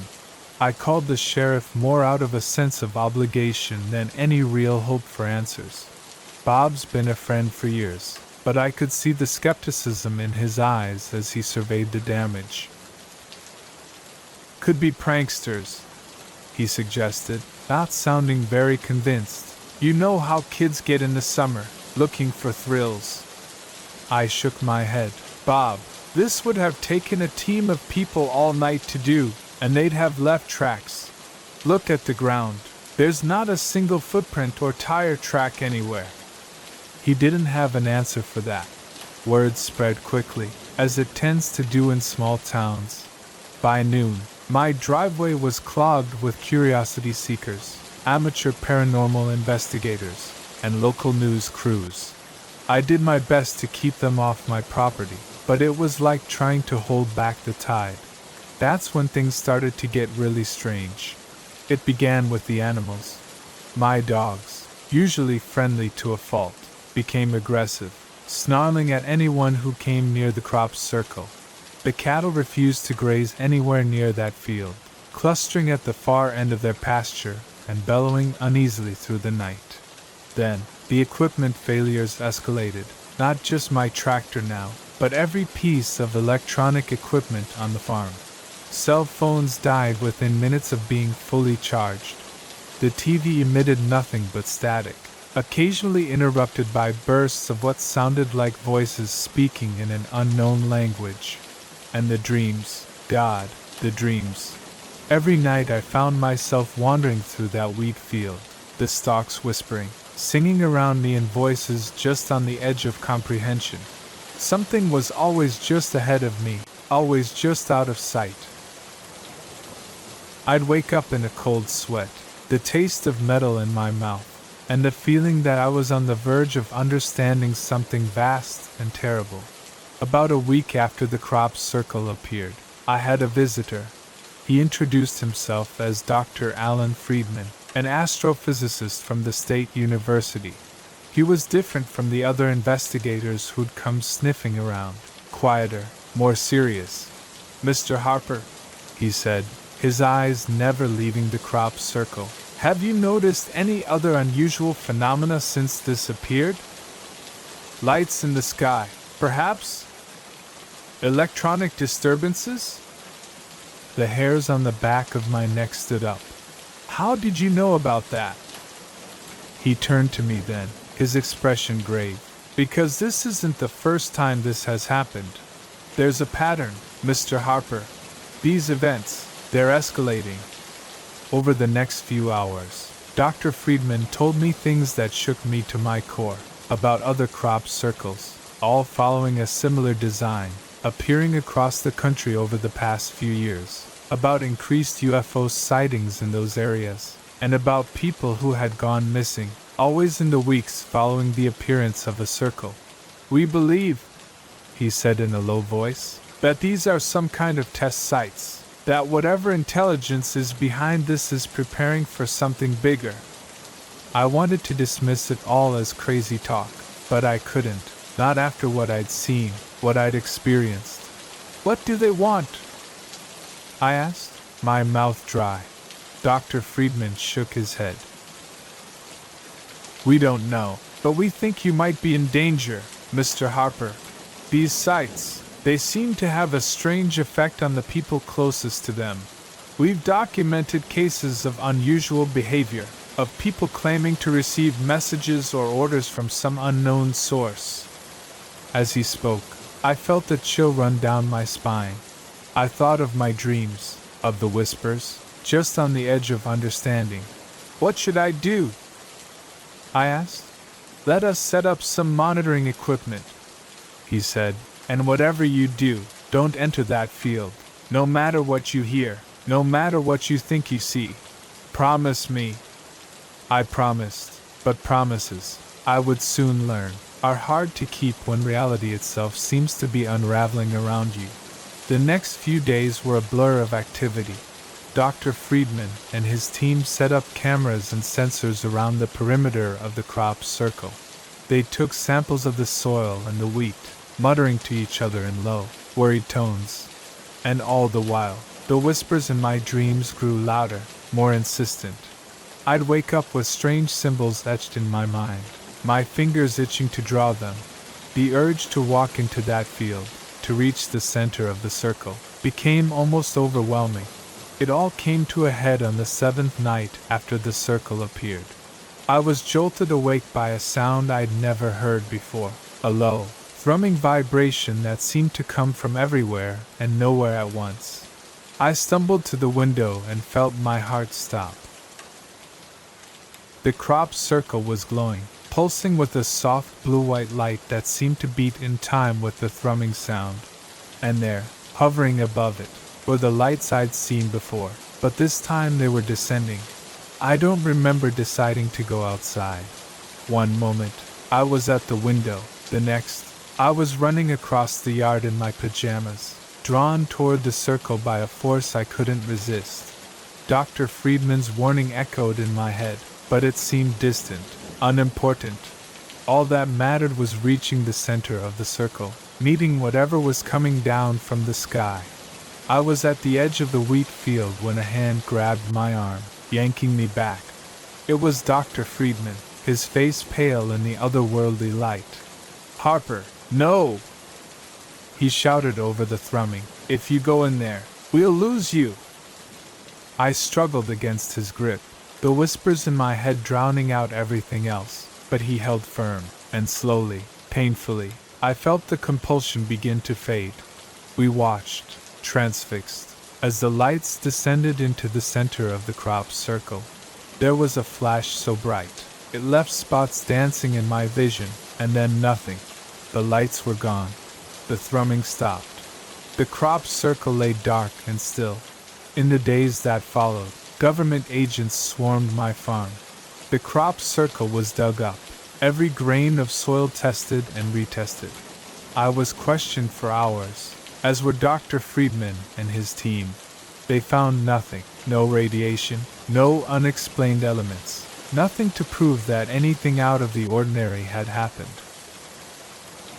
The official story became that it was an elaborate hoax, despite the lack of any evidence to support that theory. But I know what I saw. I know what I felt.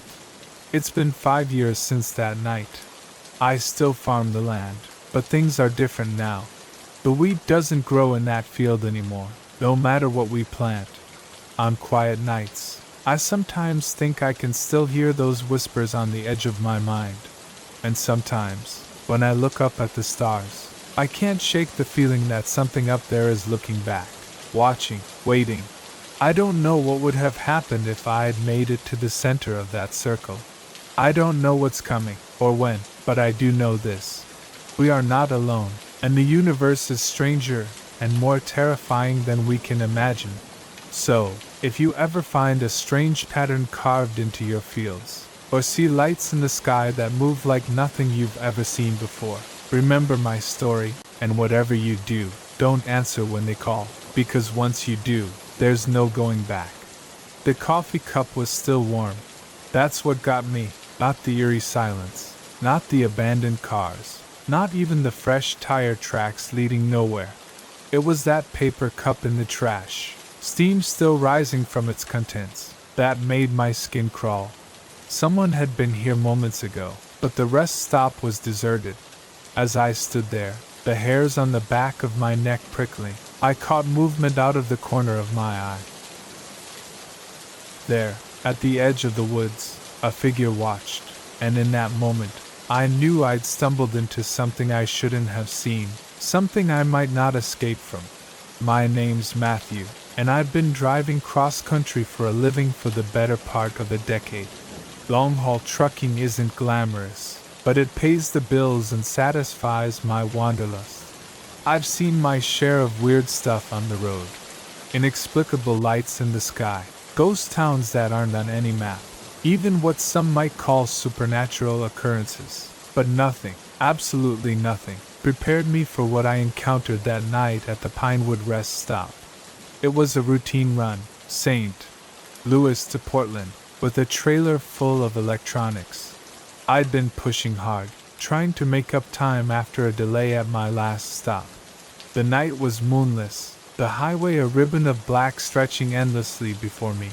I'd been fighting sleep for the last hour, my eyes gritty and my mind fuzzy, when I saw the sign for the rest stop. I almost cried with relief. Just a quick break, I told myself, splash some water on my face, grab a coffee, and I'd be good for another few hours. The rest stop appeared out of the darkness like an island of light. It was one of those older ones, with a small building housing restrooms and vending machines, and a separate area for trucks to park. As I pulled in, I noticed a few cars in the lot, but no people visible. I parked and stepped out of my rig, stretching muscles cramped from hours of sitting. The air was unnaturally still, no breeze, no sounds of insects or distant traffic, just silence. That should have been my first warning. I made my way to the building, my footsteps echoing loudly on the concrete. The door creaked as I pushed it open, the sound jarring in the quiet. Inside, the fluorescent lights buzzed softly, casting a harsh glare over the empty space. I headed for the men's room, splashing cold water on my face and letting it run down my neck. As I looked up at my reflection, haggard and pale, in the mirror, I saw something that made my heart skip a beat. In the mirror, reflected in the partially open door behind me, I caught a glimpse of movement, just a shadow really, but distinctly human-shaped. I whirled around, but the doorway was empty. "Hello?" I called out, my voice sounding thin and nervous even to my own ears. No response. Shaking it off as a trick of my tired mind, I left the restroom and headed for the vending machines. That's when I noticed the other oddities. A jacket draped over a chair as if its owner had just stepped away. A smartphone on a table, its screen still lit up. And there, in the trash can by the door, that steaming cup of coffee. My skin prickled with goosebumps. Where was everyone? I stepped back outside, scanning the parking lot. The cars I'd seen earlier were still there, some with doors hanging open. I approached the nearest one, a blue sedan. The keys were in the ignition, the engine ticking as it cooled. "Hey!" I shouted, my voice echoing across the empty lot. "Anyone here?" The silence that answered was deafening. That's when I saw the tire tracks, fresh ones leading from one of the parking spots, and stopping abruptly at the edge of the lot, as if the car had simply vanished into thin air. My heart was pounding now, adrenaline clearing the fog of exhaustion from my mind. Something was very, very wrong here. I turned, intending to run back to my truck and get the hell out of there. That's when I saw it, the figure at the edge of the woods. It was human-shaped, but somehow off, too tall, too thin, its proportions not quite right. It stood perfectly still, half hidden behind a tree, watching me. I froze, caught in its gaze like a rabbit before a wolf. For a long moment, neither of us moved. Then, slowly, it raised a hand, beckoning. Terror jolted through me like an electric shock. I ran, sprinting back to my truck with a speed I didn't know I possessed. I fumbled with the keys, swearing as I dropped them, scrabbling in the gravel to retrieve them. As I pulled myself up into the cab, I risked a glance back. The figure was closer now, no longer hiding behind the trees. In the harsh glare of the rest stop lights, I could see it more clearly, and God, I wish I couldn't. Its skin was pale, almost translucent, stretched too tight over an impossible frame. Its face was smooth, featureless, except for deep-set eyes that reflected the light like a cat's, and its mouth split its face from ear to ear, filled with needle-sharp teeth. I got the key in the ignition, the engine roaring to life as I slammed the truck into gear. I saw movement out of the corner of my eye, more figures emerging from the woods, dozens of them, all with that same impossible physiology, all moving with an unnatural, fluid grace. I floored it, the truck's tires spinning in the gravel before finding purchase. I tore out of that rest stop like all the demons of hell were on my tail, and for all I know, they were. I drove for hours, pushing well past the legal limit for consecutive time behind the wheel. I didn't stop until the sun was high in the sky, and I was 2 states away. Even then, I couldn't shake the feeling of being watched. When I finally worked up the courage to check my mirrors, the highway behind me was empty, no sign of pursuit, no hint of the horror I'd left behind. But the memory of those figures, of that beckoning hand, was burned into my mind. I considered reporting what I'd seen, but who would believe me? I'd sound like a lunatic, raving about monsters at a rest stop.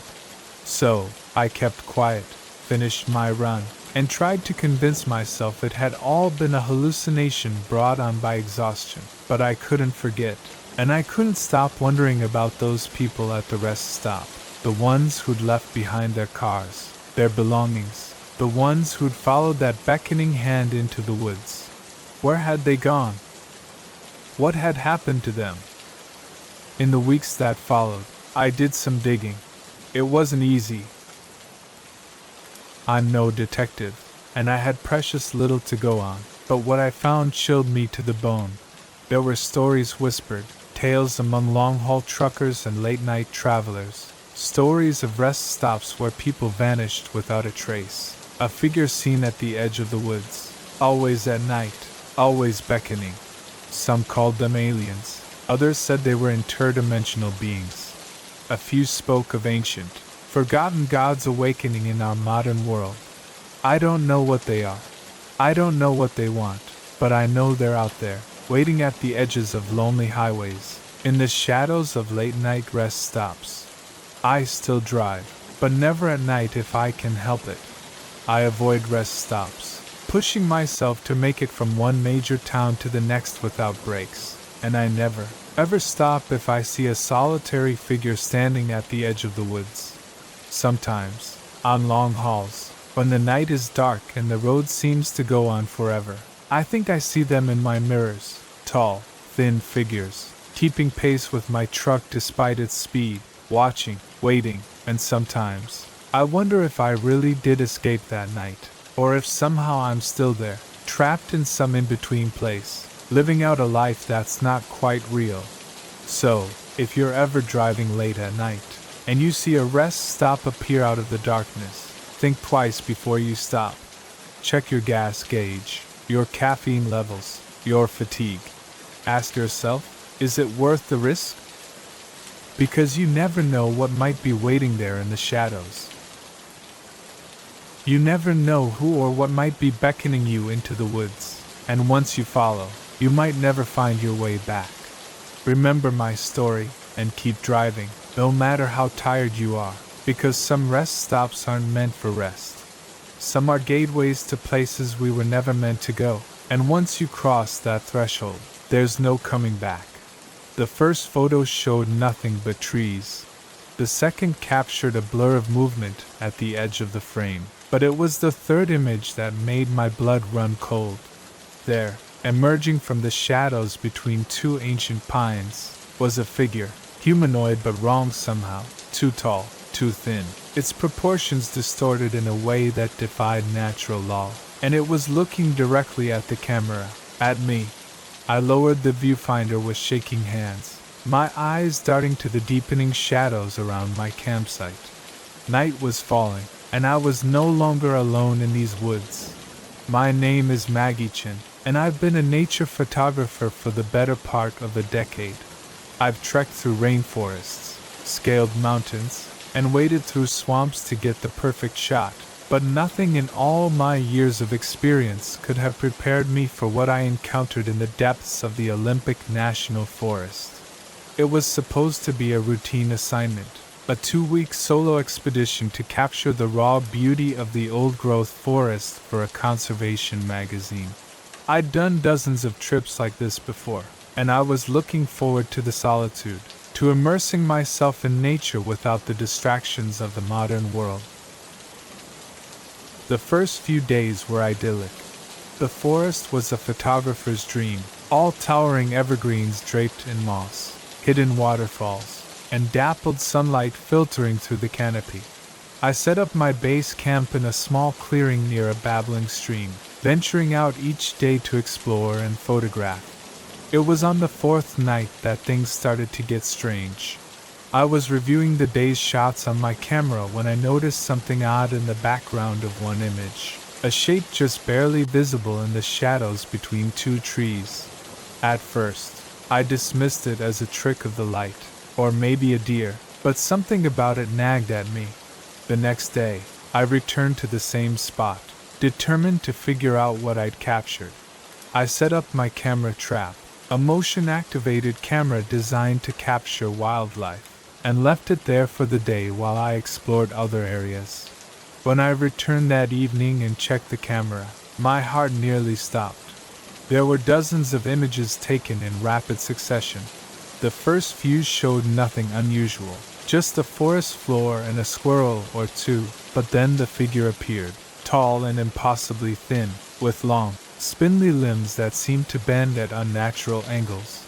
Its skin, where visible, was pale and almost translucent, stretched tight over an inhuman frame, and its face, God, its face, smooth and featureless, save for two large, dark eyes that reflected the camera's flash like a cat's. I stared at the images, my mind refusing to process what I was seeing. This couldn't be real. It had to be a hoax, a trick played by some other hiker with too much time on their hands and a talent for Photoshop. But as I flipped through the sequence of photos, a chill ran down my spine. The figure was moving closer to the camera with each shot. In the final image, it was reaching towards the lens, long fingers blurred with motion. I packed up my gear with shaking hands and practically ran back to my campsite. That night, I barely slept, starting at every snapping twig and rustle of leaves. I told myself I was being ridiculous, that there had to be a logical explanation, but deep down, I knew what I'd seen was real. The next morning, I woke to find my campsite in disarray. My backpack had been emptied, its contents strewn about. My food cache, hung high in a tree to protect it from bears, had been torn down. The rope snapped as if it were thread, and there, pressed into a patch of soft earth near my tent, was a footprint, long and narrow, with toes that looked more like claws. My camera was lying next to it. With trembling fingers, I turned it on and checked the most recent images. My heart nearly stopped. There were new photos taken while I slept, photos of my tent, of me sleeping inside, visible through the mesh window. And in each one, that figure was there, getting closer and closer. I should have left then, packed up and hiked out, assignment be damned, but some combination of curiosity, stubbornness, and plain old stupidity made me stay. I convinced myself that if I could just get clearer photos, just understand what this thing was, it would all make sense.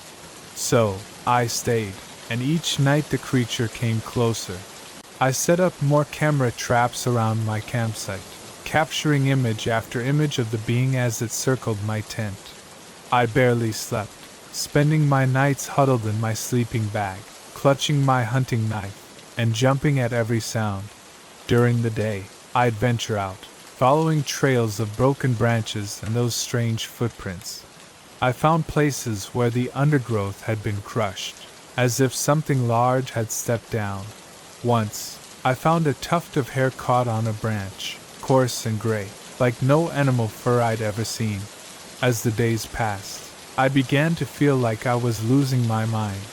The forest, once beautiful and inviting, now seemed menacing. The trees loomed over me, their branches reaching out like grasping fingers. I couldn't shake the feeling of being watched, even in broad daylight, and still, I stayed. The need to understand, to document what I was seeing, had become an obsession. It all came to a head on what should have been my last night in the forest. I was planning to hike out in the morning, my assignment completed and my sanity hanging by a thread. I'd set up my cameras for one final night of observation, hoping against hope for that one clear shot that would prove I wasn't crazy. I must have dozed off despite my fear, because I woke suddenly in the pitch black of my tent. Something had changed. The ever-present sounds of the forest, the rustle of leaves, the chirp of insects, had gone silent, and there was something outside my tent. I could hear it moving softly, but unmistakably, circling, sniffing. I lay there, paralyzed with terror, as it completed its circuit. Then, to my horror, I saw the zipper of my tent begin to move, slowly, inch by agonizing inch. The opening of my tent widened. I wanted to scream, to run, to do anything, but my body wouldn't respond. I could only watch, eyes wide in the darkness, as a long, pale hand, with too many joints, slipped through the opening. The hand paused, as if sensing my fear, then deliberately, it reached towards my camera, which lay next to my sleeping bag. In that moment, survival instinct finally overcame my paralysis. I lunged for the camera, snatching it away from that terrible hand. In the same motion, I kicked out at the tent wall, tearing through the fabric and tumbling out into the night. I ran blindly, desperately clutching the camera to my chest. I crashed through underbrush, stumbled over roots, branches whipping at my face. Behind me, I could hear it pursuing, not running, but moving with a terrible swiftness, flowing through the forest like smoke. I don't know how long I ran, or how far. My lungs burned, my legs ached, but terror drove me on. Finally, mercifully, I saw lights ahead, the ranger station at the trailhead, a beacon of civilization in the wilderness. I burst out of the tree line, gasping and sobbing. The startled ranger on duty took one look at my wild eyes and torn clothing and ushered me inside, locking the door behind us. The rest of that night is a blur. I remember telling my story, the ranger's skeptical looks turning to concern as he saw the raw fear in my eyes. I remember the police arriving, taking my statement, and I remember the moment when they asked to see my camera. With shaking hands, I turned it on and began to scroll through the images, but where there should have been dozens of photos of that otherworldly being, there was nothing, just trees and shadows and normal forest scenes. Even the photos from that final night, the ones I was sure I'd taken of the hand reaching into my tent, were gone. In the harsh fluorescent light of the ranger station, surrounded by the trappings of civilization, my entire experience began to seem like a bad dream. Had I imagined it all? Had 2 weeks of solitude in the deep woods driven me to some kind of breakdown? But then, I saw it, in the very last photo on the camera. Barely visible in the background was a figure, tall and thin, half hidden behind a tree, and though the image was blurry, I could swear it was smiling. I've never gone back to those woods. I've never told the full story to anyone but you. My editor got a watered-down version about being spooked by wildlife, and the photos I submitted were carefully curated to show nothing but the natural beauty of the forest. But sometimes, on dark nights, when the wind whispers through the trees outside my window, I find myself thinking about what's out there in the deep woods, about the things that lurk just beyond the reach of our cameras and our understanding, and I wonder, with a chill that goes bone deep, if it's still out there, watching, waiting for the next unsuspecting photographer to venture into its domain. So, if you're ever in the wilderness, setting up your camera for that perfect shot of untouched nature, pay attention to the shadows between the trees, and if you see something moving there, something that doesn't quite fit, don't try to photograph it. Just run. Run and don't look back, because some things in this world are not meant to be captured on film, and once they notice you noticing them, they never forget, they never stop watching, and sooner or later, they come for you. The first time I saw her, I thought I was looking in a mirror, same shoulder-length brown hair, same green eyes, even the same tiny scar above my left eyebrow from a childhood accident, but this was no reflection. It was a living, breathing woman who could have been my twin. Our eyes met across the crowded dining room, and I felt a chill run down my spine. As she smiled and waved, I knew with sickening certainty that my relaxing Caribbean cruise had just taken a turn into uncharted waters. My name is Sarah Mitchell, and until that moment, I'd been enjoying a much-needed vacation aboard the Majestic Dream, a luxury cruise liner making its way through the turquoise waters of the Caribbean. I'm a 32-year-old software engineer from Seattle, and this was my first real vacation in years. I'd been looking forward to 10 days of sun, relaxation, and maybe a little romance if I was lucky. The first few days had been everything I'd hoped for. I'd lounged by the pool, indulged in far too many fruity cocktails, and even struck up a flirtation with a handsome guy named Mike, who was traveling with a group of friends. It was on the 4th night, at the captain's dinner, that everything changed. I dressed up for the occasion, wearing a new blue dress I'd bought specifically for the cruise. As I made my way into the grand dining room, I caught sight of myself in one of the large, decorative mirrors and paused to adjust my hair. That's when I saw her. At first, I thought it was just my reflection from a different angle, but as I turned to look directly at her, I realized with a jolt that she was a separate person, a person who looked exactly like me, down to the smallest detail. Our eyes met, and for a moment, the bustling dining room seemed to fade away. She smiled and waved as if we were old friends. I felt rooted to the spot, my mind reeling. This couldn't be real. It had to be some kind of elaborate prank, or a very vivid hallucination. A waiter bumped into me, breaking the spell. By the time I looked back, she was gone, lost in the sea of passengers making their way to their tables. Throughout dinner, I couldn't focus on the conversation at my table. My eyes kept scanning the room, looking for my doppelganger. I saw her once, sitting at a table across the room, but when I blinked, she was gone again. "Sarah, are you okay?" Mike's voice brought me back to the present. "You look like you've seen a ghost." I forced a laugh. "Sorry, just a bit tired, I guess. Must be all that sun." But as the night wore on, I couldn't shake the feeling of unease that had settled over me. Who was she, and why did she look exactly like me? The next morning, I was determined to find her and get some answers. I spent hours wandering the ship, checking every restaurant, lounge, and deck, but there was no sign of her. It wasn't until late afternoon that I saw her again. I was heading back to my cabin to get ready for dinner when I caught a glimpse of her turning a corner at the end of the hallway. I broke into a run, but when I rounded the corner, the corridor was empty. That night, I couldn't sleep. Every time I closed my eyes, I saw her face, my face, smiling at me across the dining room. Around 2:00 a.m., I gave up on sleep and decided to take a walk to clear my head. The ship was eerily quiet as I made my way through the deserted corridors.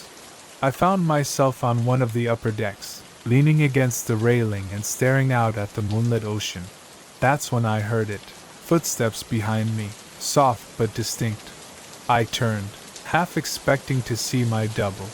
Instead, it was Mike, looking surprised to see me. "Sarah, what? What are you doing up so late?" I hesitated, then decided to take a chance. "Mike, this is going to sound crazy, but have you seen anyone on the ship who looks like me? I mean, exactly like me?" He frowned, looking confused.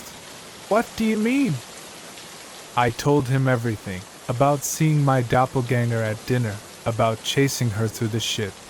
As I spoke, I could see the concern growing in his eyes. "Sarah," he said gently when I finished, "I think maybe you should talk to the ship's doctor. Stress can do funny things to a person's mind."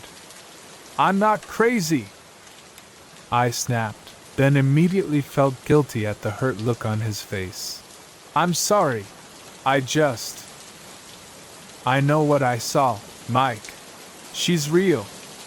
He nodded, but I could tell he didn't believe me. "Okay, look, why don't we do some investigating tomorrow?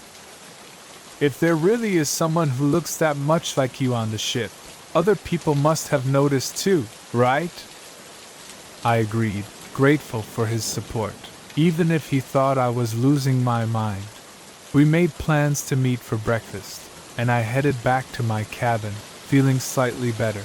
That night, I dreamed of mirrors, endless corridors lined with mirrors, each one showing a slightly different version of myself. I woke up gasping, drenched in sweat. The next few days were a blur of paranoia and fruitless searching. Mike and I questioned other passengers, checked passenger lists, even bribed a junior crew member to let us look at security camera footage, but there was no sign of my mysterious double. Other passengers were starting to give me strange looks. I'd overhear whispers as I passed, see people pointing and talking in low voices. More than once someone approached me, insisting they'd just seen me in a completely different part of the ship. Mike stuck by me, but I could tell his patience was wearing thin.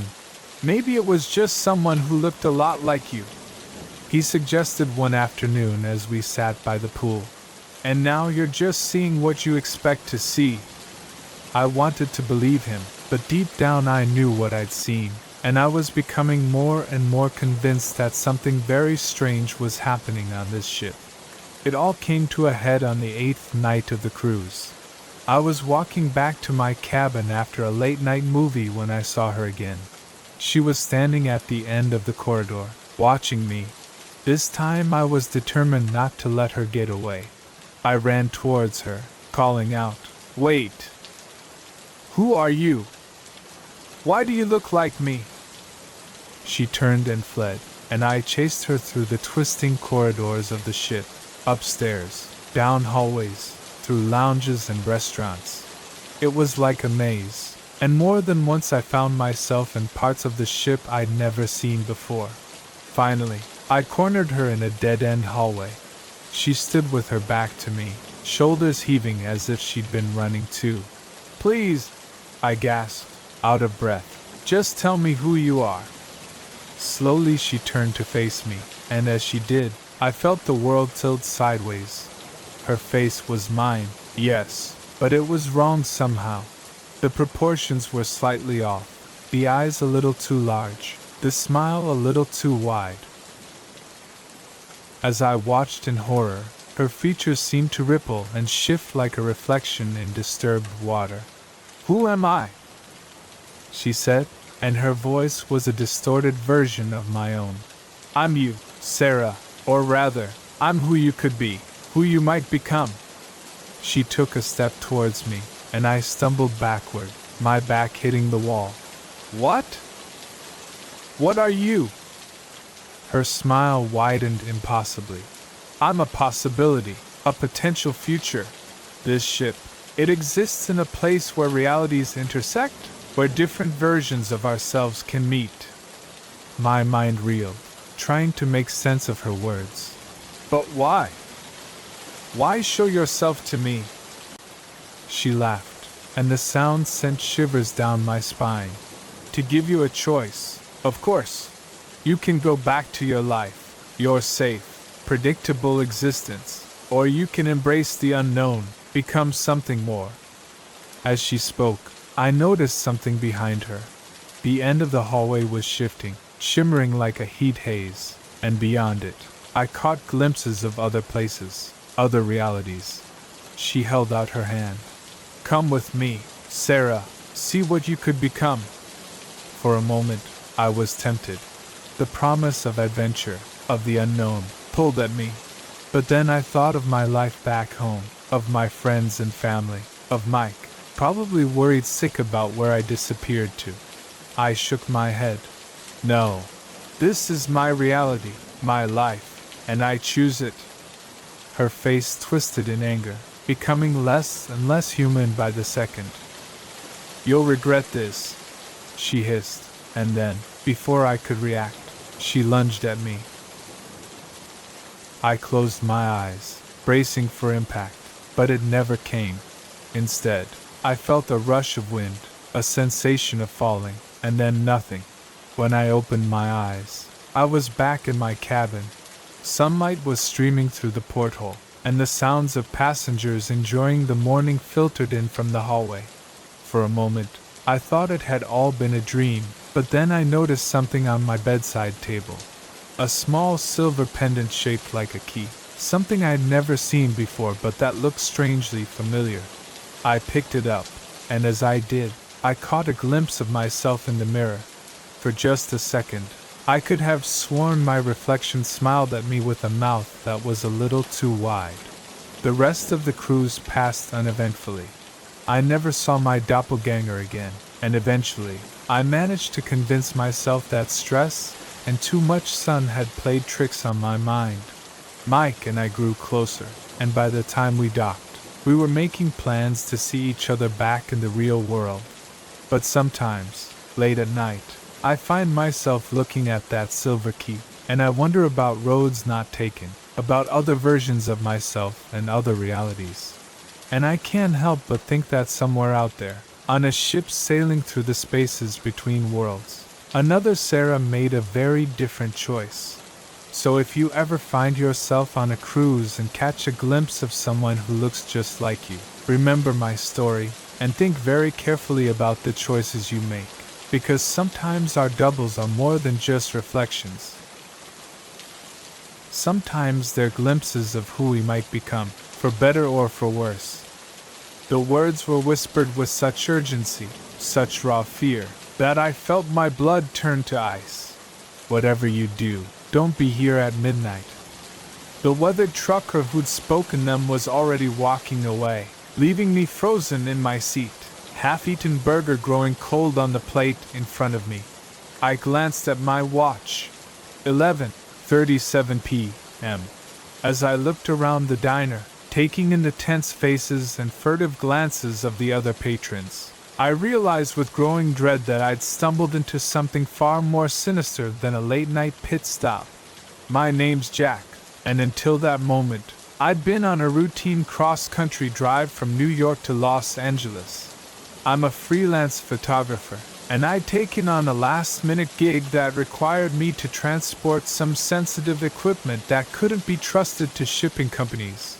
The pay was good, and I figured the road trip would give me a chance to capture some interesting shots along the way. I'd been driving for nearly 18 hours straight, fueled by gas station coffee and the kind of determination that only comes from a looming deadline.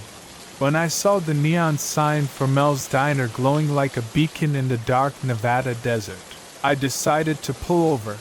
My stomach was growling, and I figured a hot meal and a real cup of coffee would do me good. The diner looked like something straight out of a 1950s postcard, all chrome and red vinyl booths, with a jukebox in the corner playing old rock and roll tunes. But as soon as I walked in, I sensed something was off. The place was surprisingly busy for the middle of the night, but the atmosphere was tense, almost electric. I slid into an empty booth and ordered a cheeseburger and coffee from a waitress whose smile seemed a little too forced. As I waited for my food, I couldn't help but notice how everyone in the diner seemed on edge.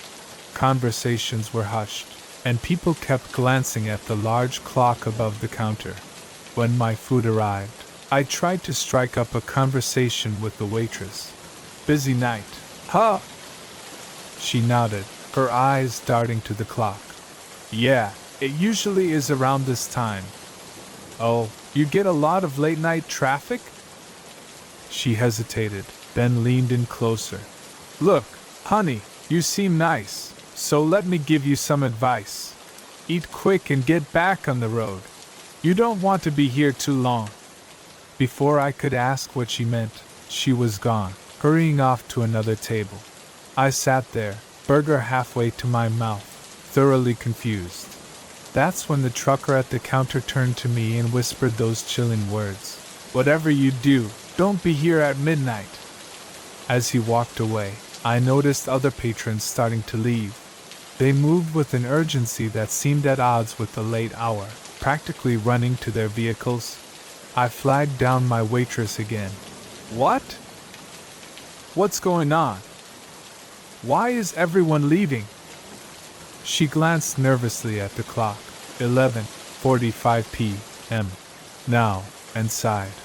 "I shouldn't tell you this, but things happen here at midnight. Bad things. Nobody knows why, but it's been going on for years. Some say this place sits on some kind of convergence, a weak spot between worlds. All I know is, you don't want to be here when the clock strikes 12. I laughed, though it sounded hollow even to my own ears. "Come on, you can't be serious. What is this place, haunted or something?" Her expression remained deadly serious. "Worse. Now please, for your own sake, finish up and go." I wanted to believe it was all an elaborate joke, some weird local custom to scare tourists. but the fear in her eyes, the palpable tension in the air, it felt too real to dismiss. I gulped down my burger and coffee and threw some bills on the table, deciding that whatever was going on, I didn't want to stick around to find out. But as I stood up to leave, I noticed something that made my heart skip a beat. The door to the diner was gone. Where the entrance had been was now just a solid wall covered in the same tacky wallpaper as the rest of the place. I blinked hard, convinced I must be more tired than I thought, but when I opened my eyes, the wall was still there. "It's starting," someone whispered. I turned to see the other remaining patrons, about a dozen in total, huddled together in the center of the diner. The waitress was among them, her earlier composure crumbling as she clutched a coffee pot like a weapon. "What's starting? What the hell is going on here?" I demanded, panic rising in my throat. An old man with a face like weathered leather spoke up. "It's midnight, son, or it will be in about." He checked his wristwatch. 2 minutes. That's when they come." "Who comes? What are you talking about?"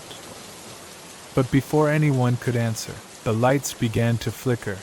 The jukebox, which had been quietly playing "Great Balls of Fire," suddenly switched to a slow, discordant melody I didn't recognize. The temperature in the diner seemed to drop several degrees in a matter of seconds. "Circle up!" the old man shouted.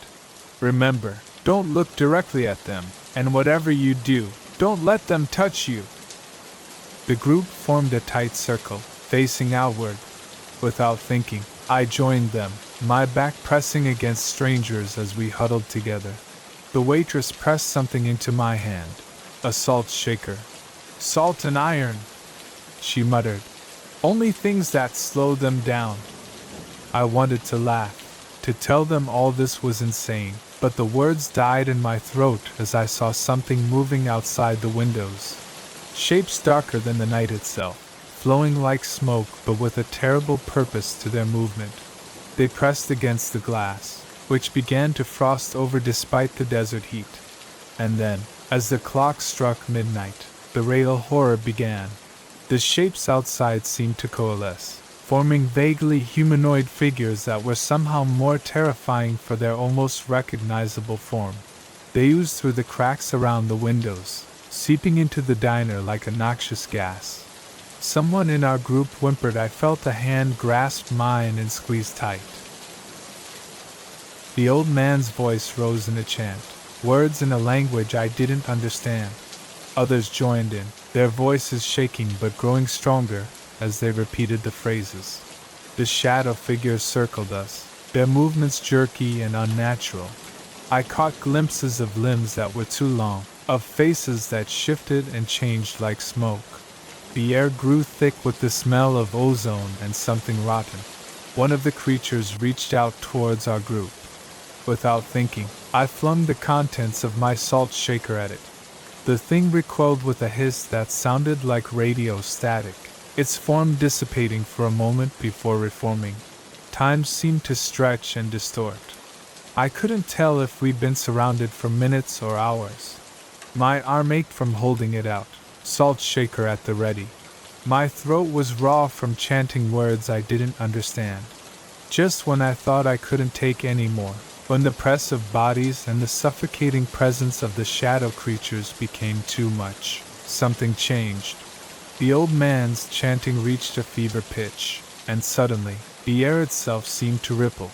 The shadow figures began to retreat, their forms becoming less distinct. They flowed back out through the windows, which shattered outward in a spray of glass. A wind whipped through the diner, carrying with it the last wisps of the creatures and the lingering smell of decay. And then, as suddenly as it had begun, it was over. We stood there in stunned silence for a long moment, the only sound our ragged breathing and the crunch of broken glass underfoot. Slowly, our circle broke apart. I saw tears on some faces, blank shock on others. The waitress was the first to speak. "Everyone okay? Anyone touched?" There was a general murmur of assent. No one, it seemed, had been injured physically. It was as if a spell had been broken. The diner burst into activity. People began sweeping up glass, righting overturned chairs, trying to restore some semblance of normalcy. I stood there, salt shaker still clutched in my hand, trying to process what I'd just experienced. The old man approached me, his eyes kind but weary. First time. Huh? You did good, son. I found my voice at last. What? What were those things? Why here? Why at midnight? He shook his head. Wish I could tell you. Been coming here every night for 30 years trying to figure it out. All I know is, they're getting stronger, and if we weren't here to hold them back. He trailed off, his implication clear, as the sun began to rise, painting the desert in shades of pink and gold. The door to the diner reappeared. People began to leave, nodding to each other with the camaraderie of soldiers who'd been through battle together. I made my way to my car on shaky legs, my mind still reeling. As I was about to drive away, the waitress ran out, pressing a piece of paper into my hand. If you're ever passing through again, she said, and you want to help, this is where we'll be. I looked down at the paper. It was a schedule listing dates and times, a roster of guardians keeping watch against the darkness. As I pulled back onto the highway, the events of the night began to feel like a dream, but the salt shaker on my passenger seat and the paper clutched in my hand were undeniable proof of what I'd experienced. I don't know if I'll ever go back to that diner. Part of me hopes I never see it again, but another part, a part I'm still coming to terms with, knows that I will, because now that I've seen what's out there, now that I know what lurks in the spaces between moments, how can I not stand against it?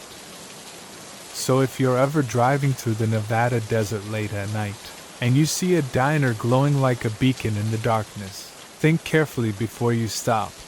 And if you do, keep an eye on the clock, because when midnight comes, you might find yourself facing horrors beyond imagination, or standing shoulder to shoulder with strangers, the last line of defense against the encroaching dark.